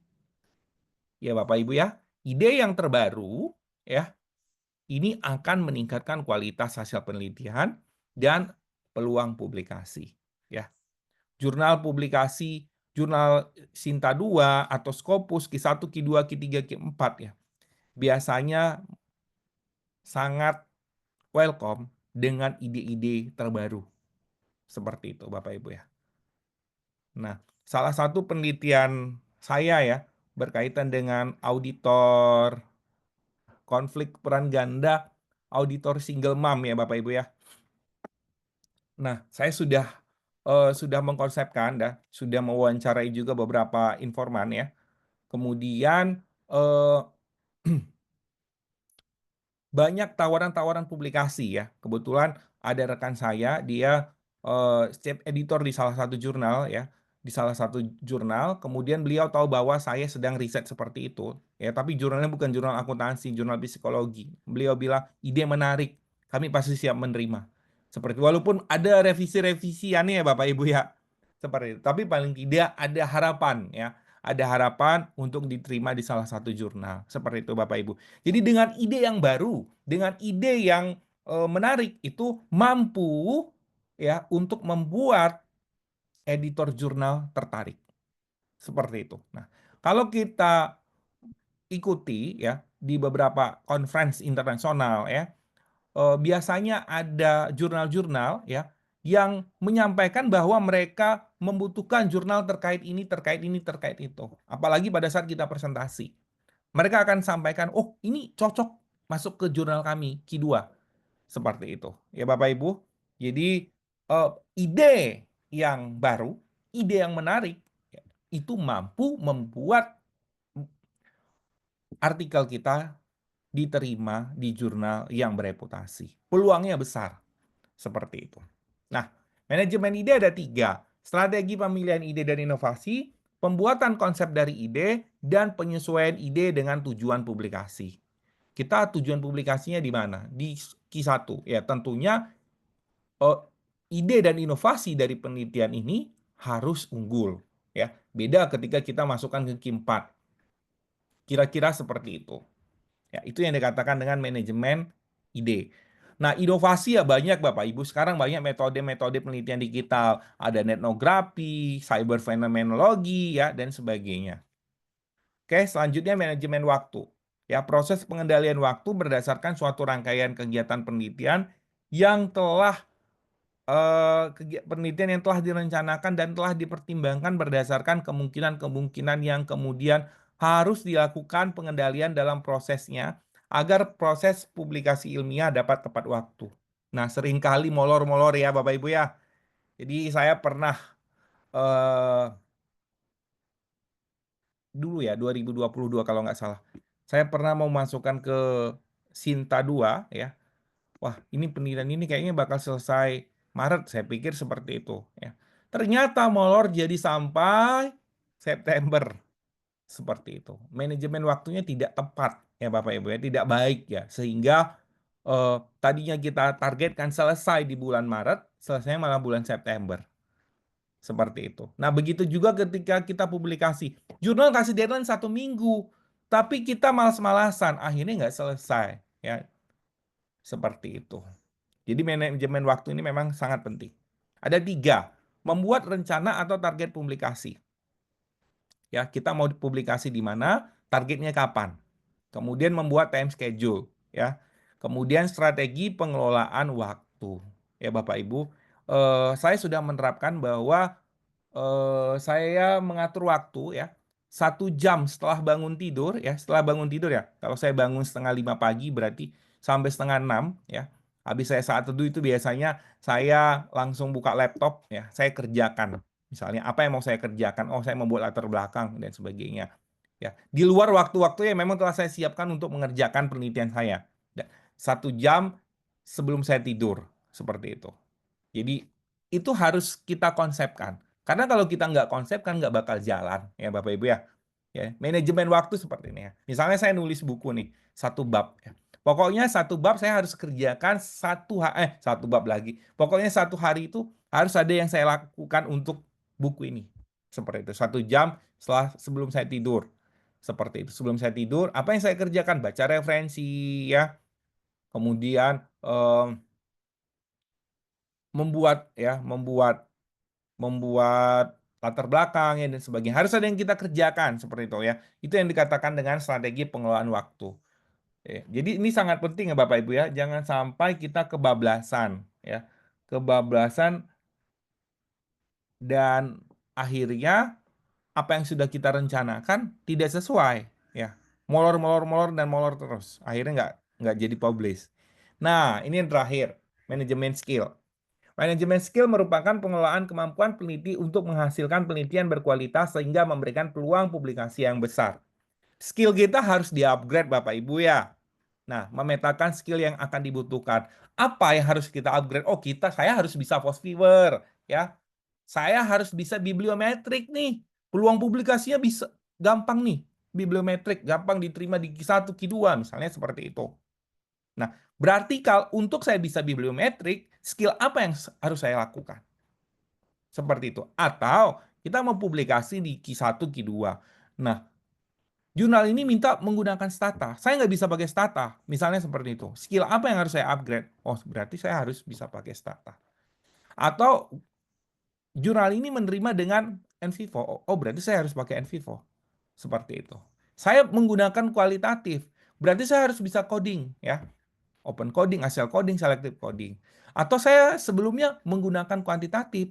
Tapi saat ini saya mau pakai kualitatif dengan metode dramaturgi, kemudian autoetnografi, berarti saya harus pahami dulu. Saya harus punya skill dulu, ya. Skill autoetnografi, dramaturgi, dan sebagainya. Jadi skill itu bukan hanya berkaitan dengan teknologi, ya. Kita paham dramaturgi, paham teori-teori yang lain, paham kemampuan-kemampuan yang lain. Nah, itu yang dikatakan dengan skill. Upgrade skill dan evaluasi. Seperti itu ya, Bapak Ibu ya. Jadi untuk kita bisa publikasi ilmiah, ya, khususnya bagi pemula ya, di jurnal bereputasi yang sudah kita targetkan, kita harus menerapkan 4 ini tadi. Ada manajemen apa tadi? Ide, ya, manajemen skill, manajemen tim, dan manajemen waktu. Oke, bentar.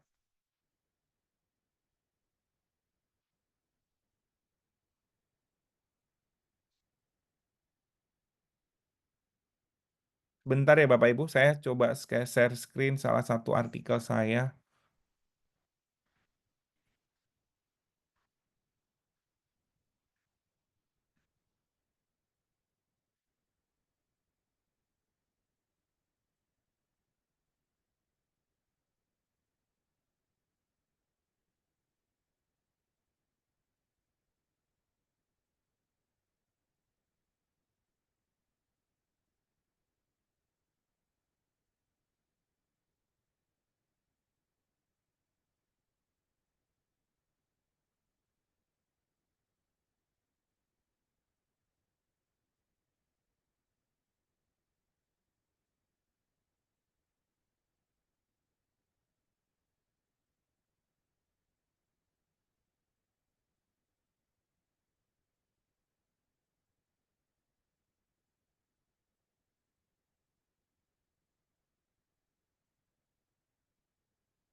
Bentar ya Pak Teguh, saya lagi cari artikelnya dulu. Silakan, Pak.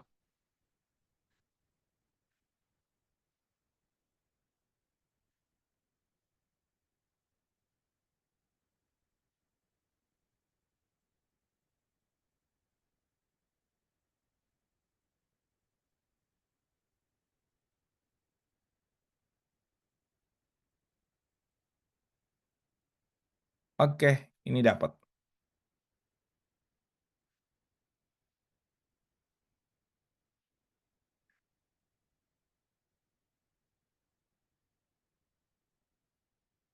Oke, apakah sudah terlihat Pak Teguh?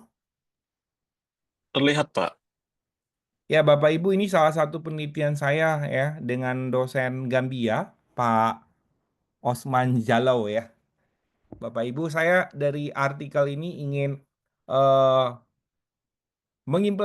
menyampaikan implementasi dari 4 tadi ya, manajemen tim ya, manajemen waktu, manajemen inovasi, dan manajemen skill. Nah, ya Bapak Ibu ya. Jadi kalau kita lihat di sini eh, salah satu penelitinya dari asing ya Bapak Ibu ya. Dari asing Mr. Osman Jalo ya dari Gambia ya.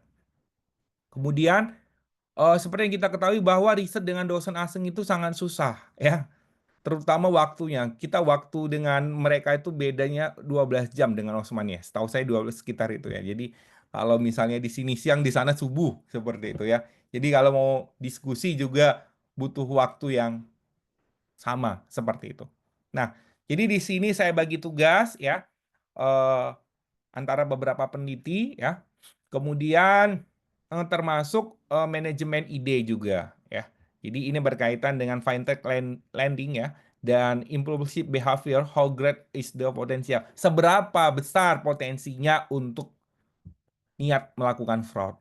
Seperti itu ya. Jadi dari manajemen ide ya, kita menemukan keterbaruan dari sebuah penelitian yang akan kita lakukan sehingga gampang ya, mudah diterima di publikasi ya. Jadi ini artikel ini dimasukkan di conference ISMA, kebetulan dapat best paper ya kemarin dan terbit di jurnal Sinta 4 ya. Seperti itu. Nah, jadi kemudian dari manajemen tim juga ya, ada pembagian tugas ya, kemudian dari manajemen waktu dapat dapat dapat publikasi dengan waktu yang tepat ya, termasuk revisinya dan sebagainya. Kadang beberapa orang ya mampu mengerjakan penelitian pas publikasi, bukan nggak diterima ya, sudah revisi tapi nggak bisa ngerjakan revisi sesuai dengan waktunya ya. Dikasih waktu 2 minggu, malah molor sampai 4 minggu nggak selesai, akhirnya masukkan lagi ke tempat lain. Seperti itu. Nah, jadi manajemen ide itu juga sangat penting ya Bapak Ibu ya. Jadi ide-ide kita ya, termasuk judul ya. Judul-judul itu juga harus menarik ya Bapak Ibu ya. Sehingga ketika kita masukkan publikasi itu gampang diterima seperti itu. Begitu juga ketika kita ingin mengajak dosen dari luar untuk publikasi ya, untuk nulis bareng kita. Nah, kalau ide yang menarik pasti mereka interested seperti itu. Nah, satu lagi Bapak Ibu, ketika kita riset dengan dosen asing, pembagian tugasnya harus jelas, ya. Kemudian yang kedua, jangan hilang, ya. Jangan hilang. Kenapa? Kalau hilang, nanti mereka akan bertanya. Saya pernah pengalaman seperti itu, ya. Jadi saya waktu itu sibuk ngurusin beasiswa kalau saya nggak salah. Jadi saya vakum di grup itu 2 bulan. Bagaimana riset kita ya? Kata rekan saya dari dosen Jerman, ya. Seperti itu. Bagaimana riset kita? Apakah mau dilanjutkan atau dihentikan? Nah, Bapak Ibu ya. Jadi hati-hati kalau kita riset bareng dosen asing ya. Kita harus membagi tugas yang tepat dan jangan menghilang. Seperti itu. Nanti dicari ya.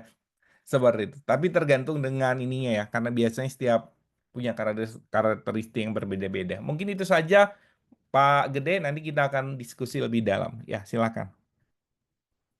Baik, terima kasih Pak Raffles atas pemaparan materi yang luar biasa.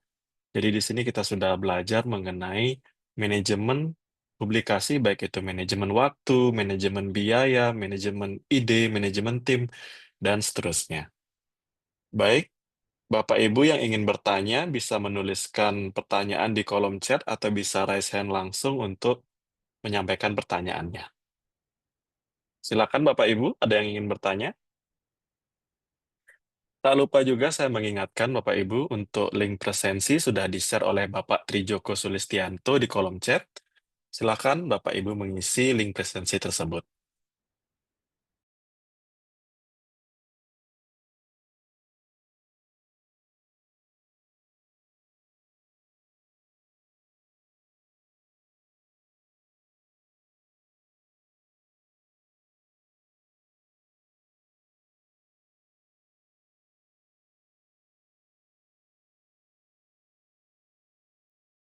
Silakan Bapak Ibu, ada yang ingin bertanya? Kalau tidak, mungkin dari saya ingin bertanya, Pak. Kebetulan di sini kan saya sebagai dosen pemula, Pak. Jadi saya ingin bertanya nih, bagaimana cara kita, Pak, mengatasi permasalahan ketika kita misalnya sudah membentuk tim.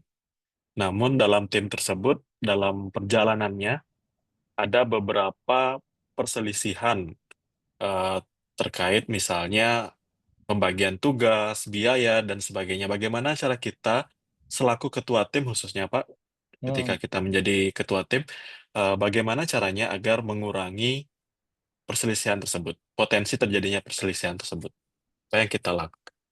Oke, saya bantu jawab ya Pak Gede ya. Jadi yang pertama, Ya, kita harus sampaikan di awal ya, kita rapat dulu tim. Oh, ini pembagian tugasnya seperti ini pembagian biayanya seperti ini ya. Jadi memang harus kita apa ya? Harus kita lakukan di awal ya. Seperti saya ada riset dengan salah satu rekan saya ya, kami bertiga. Saya katakan, Ibu, nanti Ibu bayarnya berapa persen untuk biaya publikasi? Kita mau masukkan ke Sinta 2, biayanya 2 juta. Seperti itu. Tugasnya apa, biayanya seperti ini, Ibu dapat bagian ini, saya dapat ini. Seperti itu. Apakah sepakat ya? Boleh nggak saya turun uang publikasinya? Saya nggak punya uang, saya bayarnya 10% aja. Tapi saya melakukan, saya wawancara informan ya. Ada 10 informan, saya yang cari informan. Nah, itu disepakati. Seperti itu ya. Jadi memang kalau kita mau riset tim, silahkan diskusi dulu sama timnya. Oh, ini tugasnya, ini biayanya. Kita mau masuk ke jurnal ini. Jadi langsung ditentukan dulu ya. Kita mau masuk kemana, biayanya berapa. Nah, itu harus ditentukan dulu ya. Jangan nanti aja terakhir. Enggak. Harus kita rapatkan di awal. Bagi tugasnya segini, bagi biayanya segini. Seperti itu ya. Jadi untuk menghindari yang saya katakan tadi seperti itu. Dan kita harus sampaikan juga kalau sampai deadline nggak selesai, maka apa yang akan dilakukan?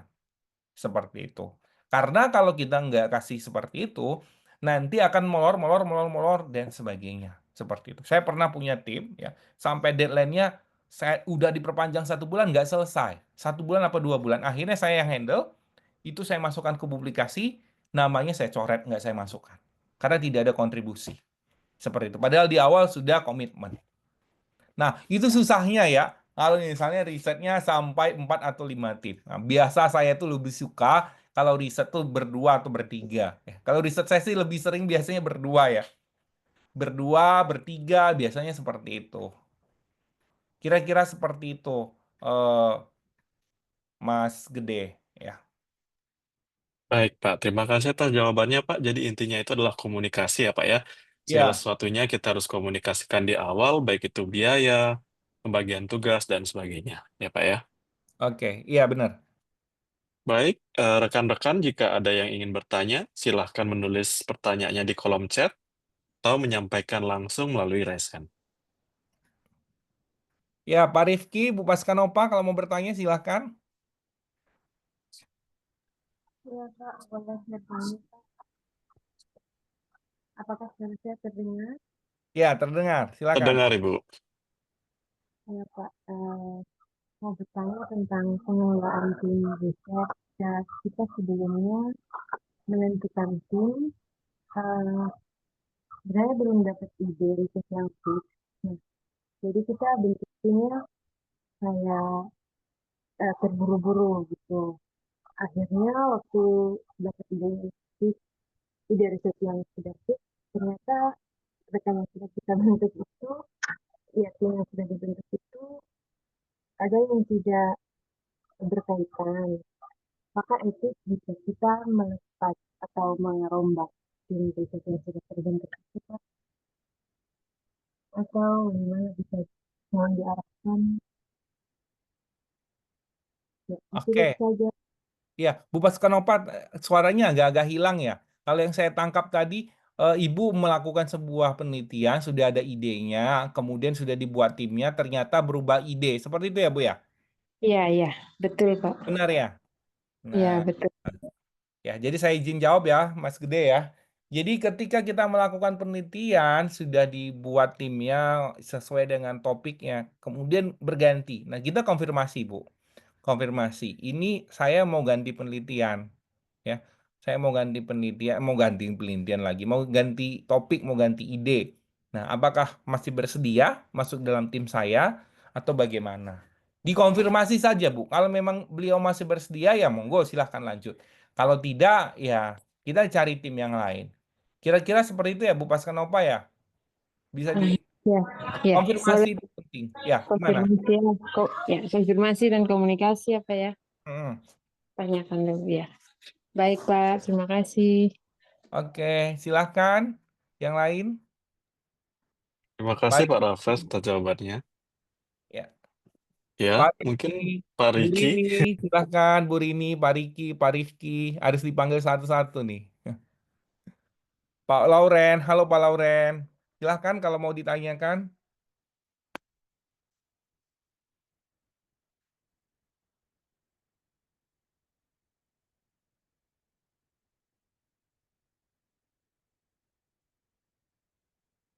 Pak Joko kalau mau bertanya boleh Pak Joko.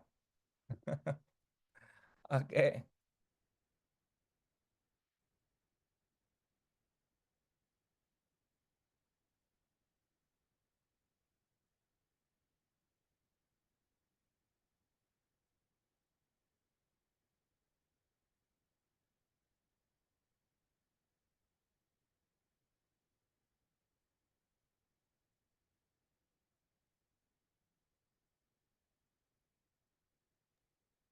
Baik, Pak, ini ada tanggapan dari Bu Lawrence. Jadi sementara katanya belum, Pak. Jadi pendengar aktif saja. Oke.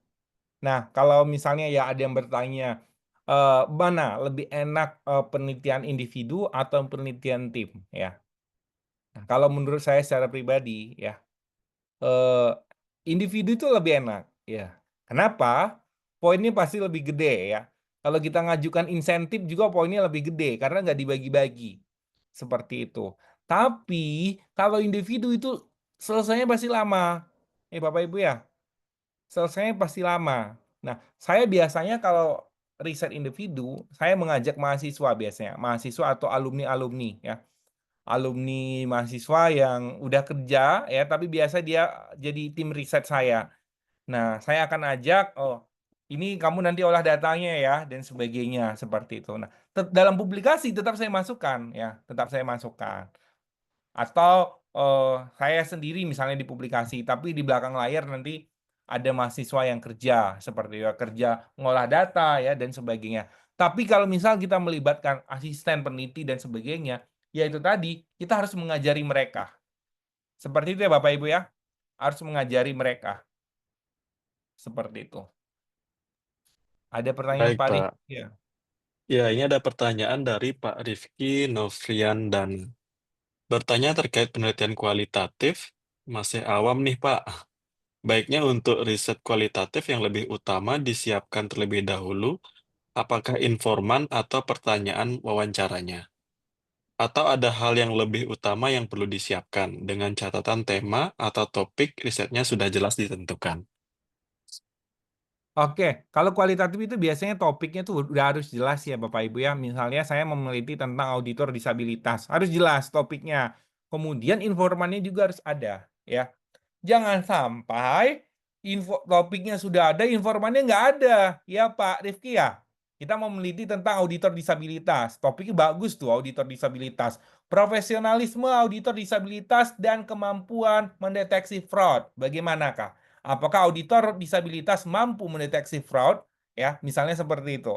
Ya, bagaimana perannya dalam mendeteksi fraud? Seperti itu. Ya, bagus ya, judulnya bagus ya. Tapi kita nggak dapat informannya, kan sama aja bohong. Seperti itu ya, Bapak Ibu ya. Jadi buat dulu topiknya, tentukan topiknya, cari dulu informannya.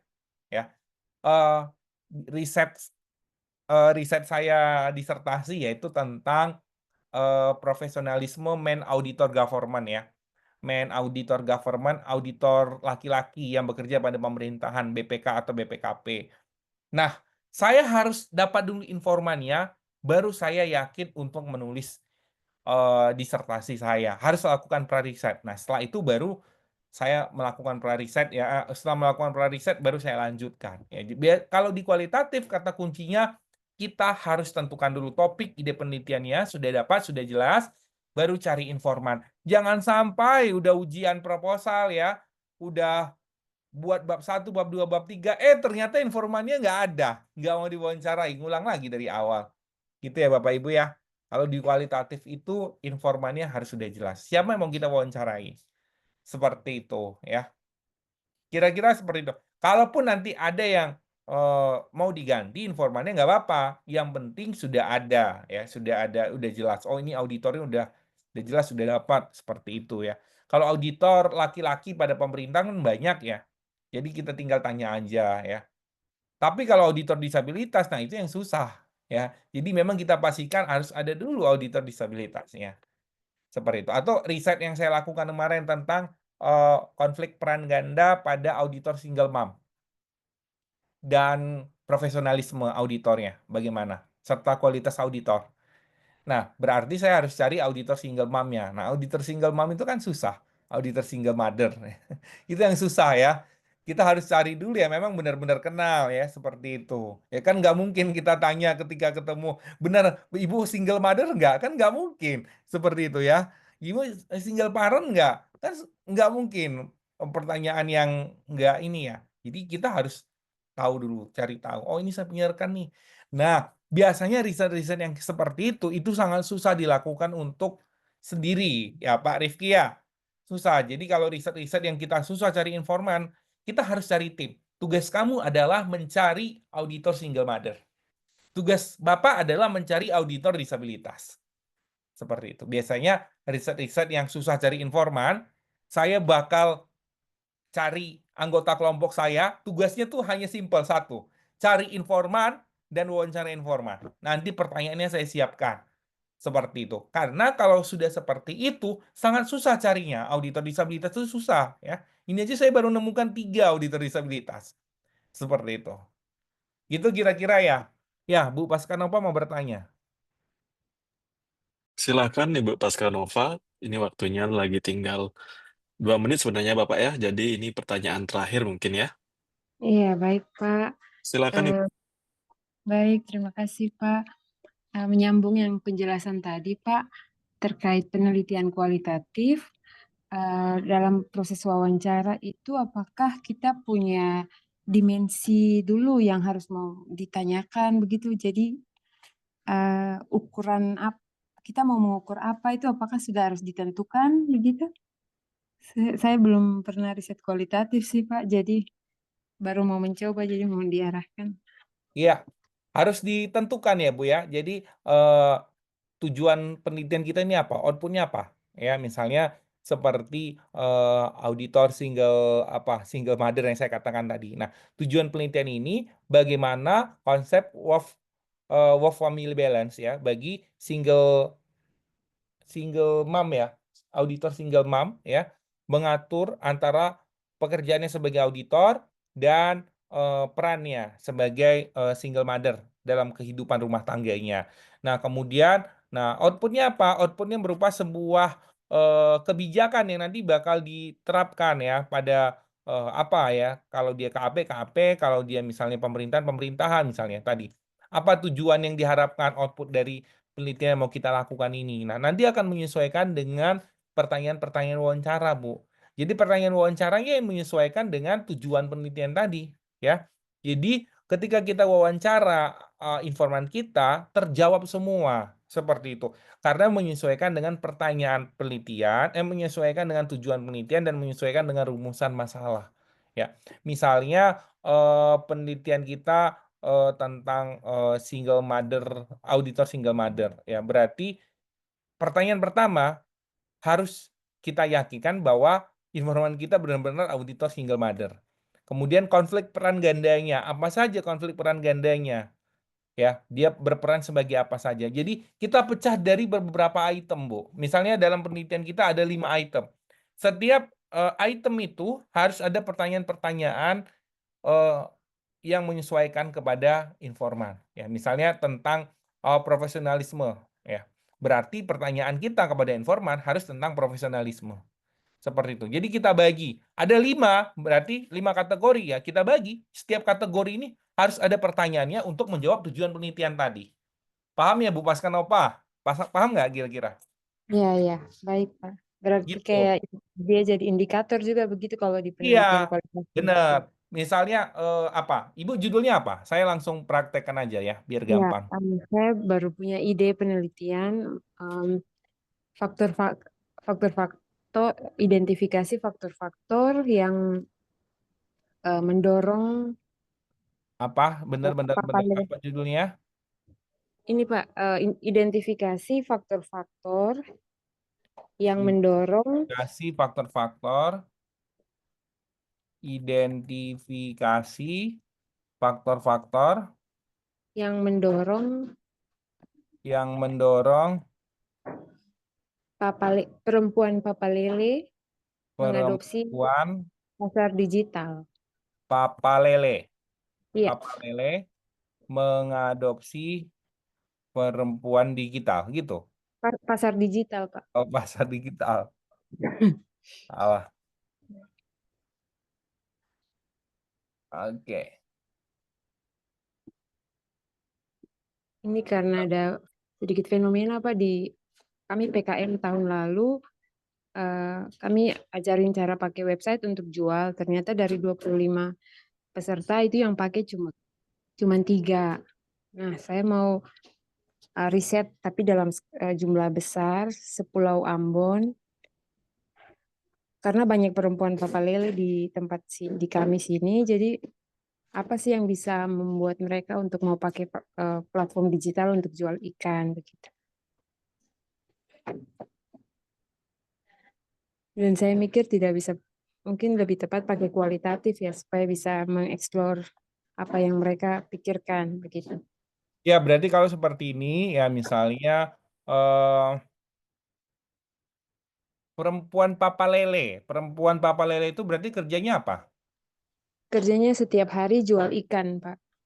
Oke, berarti itu ya, apa namanya? Nelayan, Bu ya, benar nggak? Iya, benar-benar. Istri nelayan dan ya masyarakat pesisir Istri yang jual. nelayan, apa ya? Perempuan Perempuan pesisir. pesisir, ya. Ya, perempuan pesisir. Bentar tuh. Perempuan pesisir Papalele ya namanya ya. Gitu. Iya, iya. Eh, bahasa lokalnya Papalele. Papalele itu apa? Nama daerah kah? Iya, itu bahasa lokal di Ambon. Itu artinya orang yang perempuan yang jalan menjual sesuatu begitu. Taruh di kepala lalu berjalan keliling atau kadang di pasar juga untuk apa tawarkan barang mereka. Itu namanya Papalele.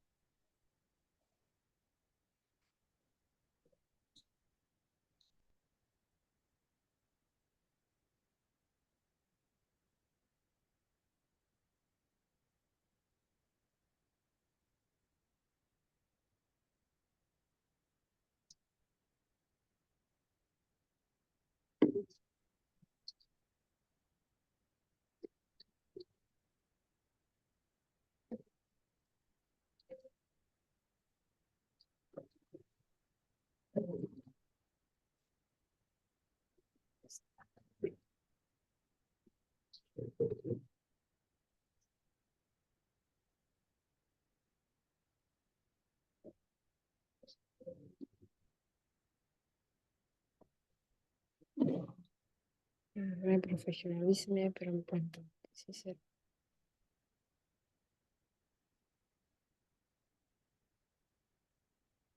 Oke, kini mungkin bisa Bu kali ya memaknai profesionalisme perempuan pesisir pasar Papalele dalam melek teknologi dan adopsi pasar digital. Nah, kalau ibunya mau pakai kualitatif. Nah, memaknai profesionalisme perempuan pesisir Papalele dalam melek teknologi dan adopsi pasar digital. Misalnya seperti itu, ya. Iya, Atau bisa juga studi fenomenologi, ya. iya, Studi iya. fenomen. Dia pakai budaya apa enggak? Ya, ini kearifan Oh, lokal, Pak. berarti kalau itu ada etnografi, pakai etnografi aja berarti etnografi. Hmm, Studi etnografi ya, kalau budaya berarti lebih bagus. Nanti bisa dikonsepkan lagi, misalnya studi iya, etnografi memaknai profesionalisme perempuan pesisir Papalele, benar, Papalele dalam melek teknologi atau melek teknologi dia hapus nggak apa-apa sih, benar ya, dalam melek teknologi dan adopsi digital. Ya, kira-kira kayak gitu ya. Memaknai profesionalisme perempuan pesisir Papalele dalam melek teknologi atau adopsi pasar digitalnya. Bentar. Berbasiskan apa tadi namanya Bu? Budaya ya? Apa? Kearifan lokal. iya, kearifan lokal, Pak. Ah, itu. Oh Atau iya. kalau mau pakai etnografi, kearifan lokalnya dihapus juga nggak apa-apa, karena kan etnografi itu sudah pasti pakai budaya, Oh, itu ya. oh iya. Tuh. Nah, berarti kalau kayak gini ada Ya. berapa itemnya? Ada satu profesionalisme ya. Kemudian ada eh, benar-benar ada profesionalisme perempuan papa lele ini bisa satu satu item. Kemudian melek teknologi satu item ya. Kemudian Iya. adopsi pasar digital satu item. Berarti ada 3 kategori seperti Oh itu. iya. Ada 3 kategori, berarti kita harus buat 3 kategori pertanyaan.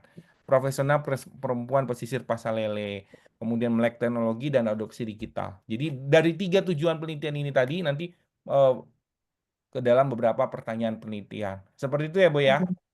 Siap, siap, Pak. Paham ya? Ya, ya, paham, Pak. Terima Oke. kasih banyak, Pak Raffles. Iya, itu saja ya. Ya. Saya kembalikan kepada Mas Gede. Baik, terima kasih Pak Raffles atas jawabannya. Semoga bisa diterima ya Bu Pascanova. Terima kasih, Pak Baik, Teguh. ya Bapak Ibu, karena waktu sudah menunjukkan pukul 15.42 ya Bapak Ibu, saya izin untuk mengambil dokumentasi berupa 3 kali foto, nggih. Baik, saya akan ambil gambar dalam hitungan ketiga. Yang pertama, 1, 2, 3. Halaman kedua, 1, 2, 3. Baik, yang terakhir, 1, 2, 3.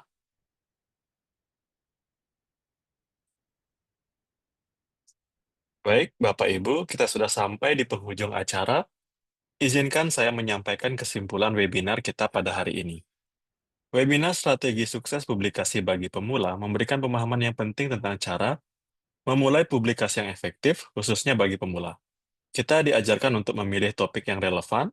Selain itu, webinar ini menekankan pentingnya perencanaan yang matang dan penggunaan alat manajemen waktu untuk mengatur jadwal tenggat waktu publikasi, untuk memastikan proses publikasi berjalan lancar dan terstruktur, dan juga faktor lainnya yang harus diperhatikan, contohnya adalah biaya, berapa biaya yang harus dikeluarkan oleh masing-masing anggota tergantung dari jenis publikasinya, dan juga ada manajemen tim yang baik sehingga tidak terjadi problem di kemudian hari. Lalu juga ada manajemen ide, bagaimana kita menemukan ide-ide terbaru dan novelty untuk publikasi sehingga dapat mudah diterima oleh jurnal-jurnal bereputasi. Baik Bapak Ibu, demikian kesimpulan dari webinar kita pada sore hari ini. Saya dan segenap panitia yang bertugas mengucapkan terima kasih kepada narasumber kita, Bapak Raffles Ginting dan Bapak Dr. Nicholas, atas pemaparan materi yang luar biasa dan informatif. Dan juga tak lupa saya mengucapkan terima kasih kepada seluruh panitia dan juga peserta webinar yang sangat antusias pada hari ini. Akhir kata, saya sebagai MC dan juga moderator pada acara hari ini, mohon maaf apabila ada kekurangan dalam memandu diskusi kita pada sore hari ini. Izinkan saya memberikan pantun untuk menutup acara pada hari ini. Siang-siang melihat petani, membajak sawah di tanah Bukarsih. Saya tutup webinar kali ini. Cukup sekian dan terima kasih. Wassalamualaikum warahmatullahi wabarakatuh.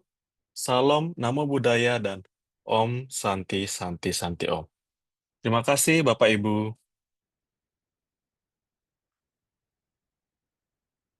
Terima kasih Pak Raffles. Terima kasih Dr. Nicholas.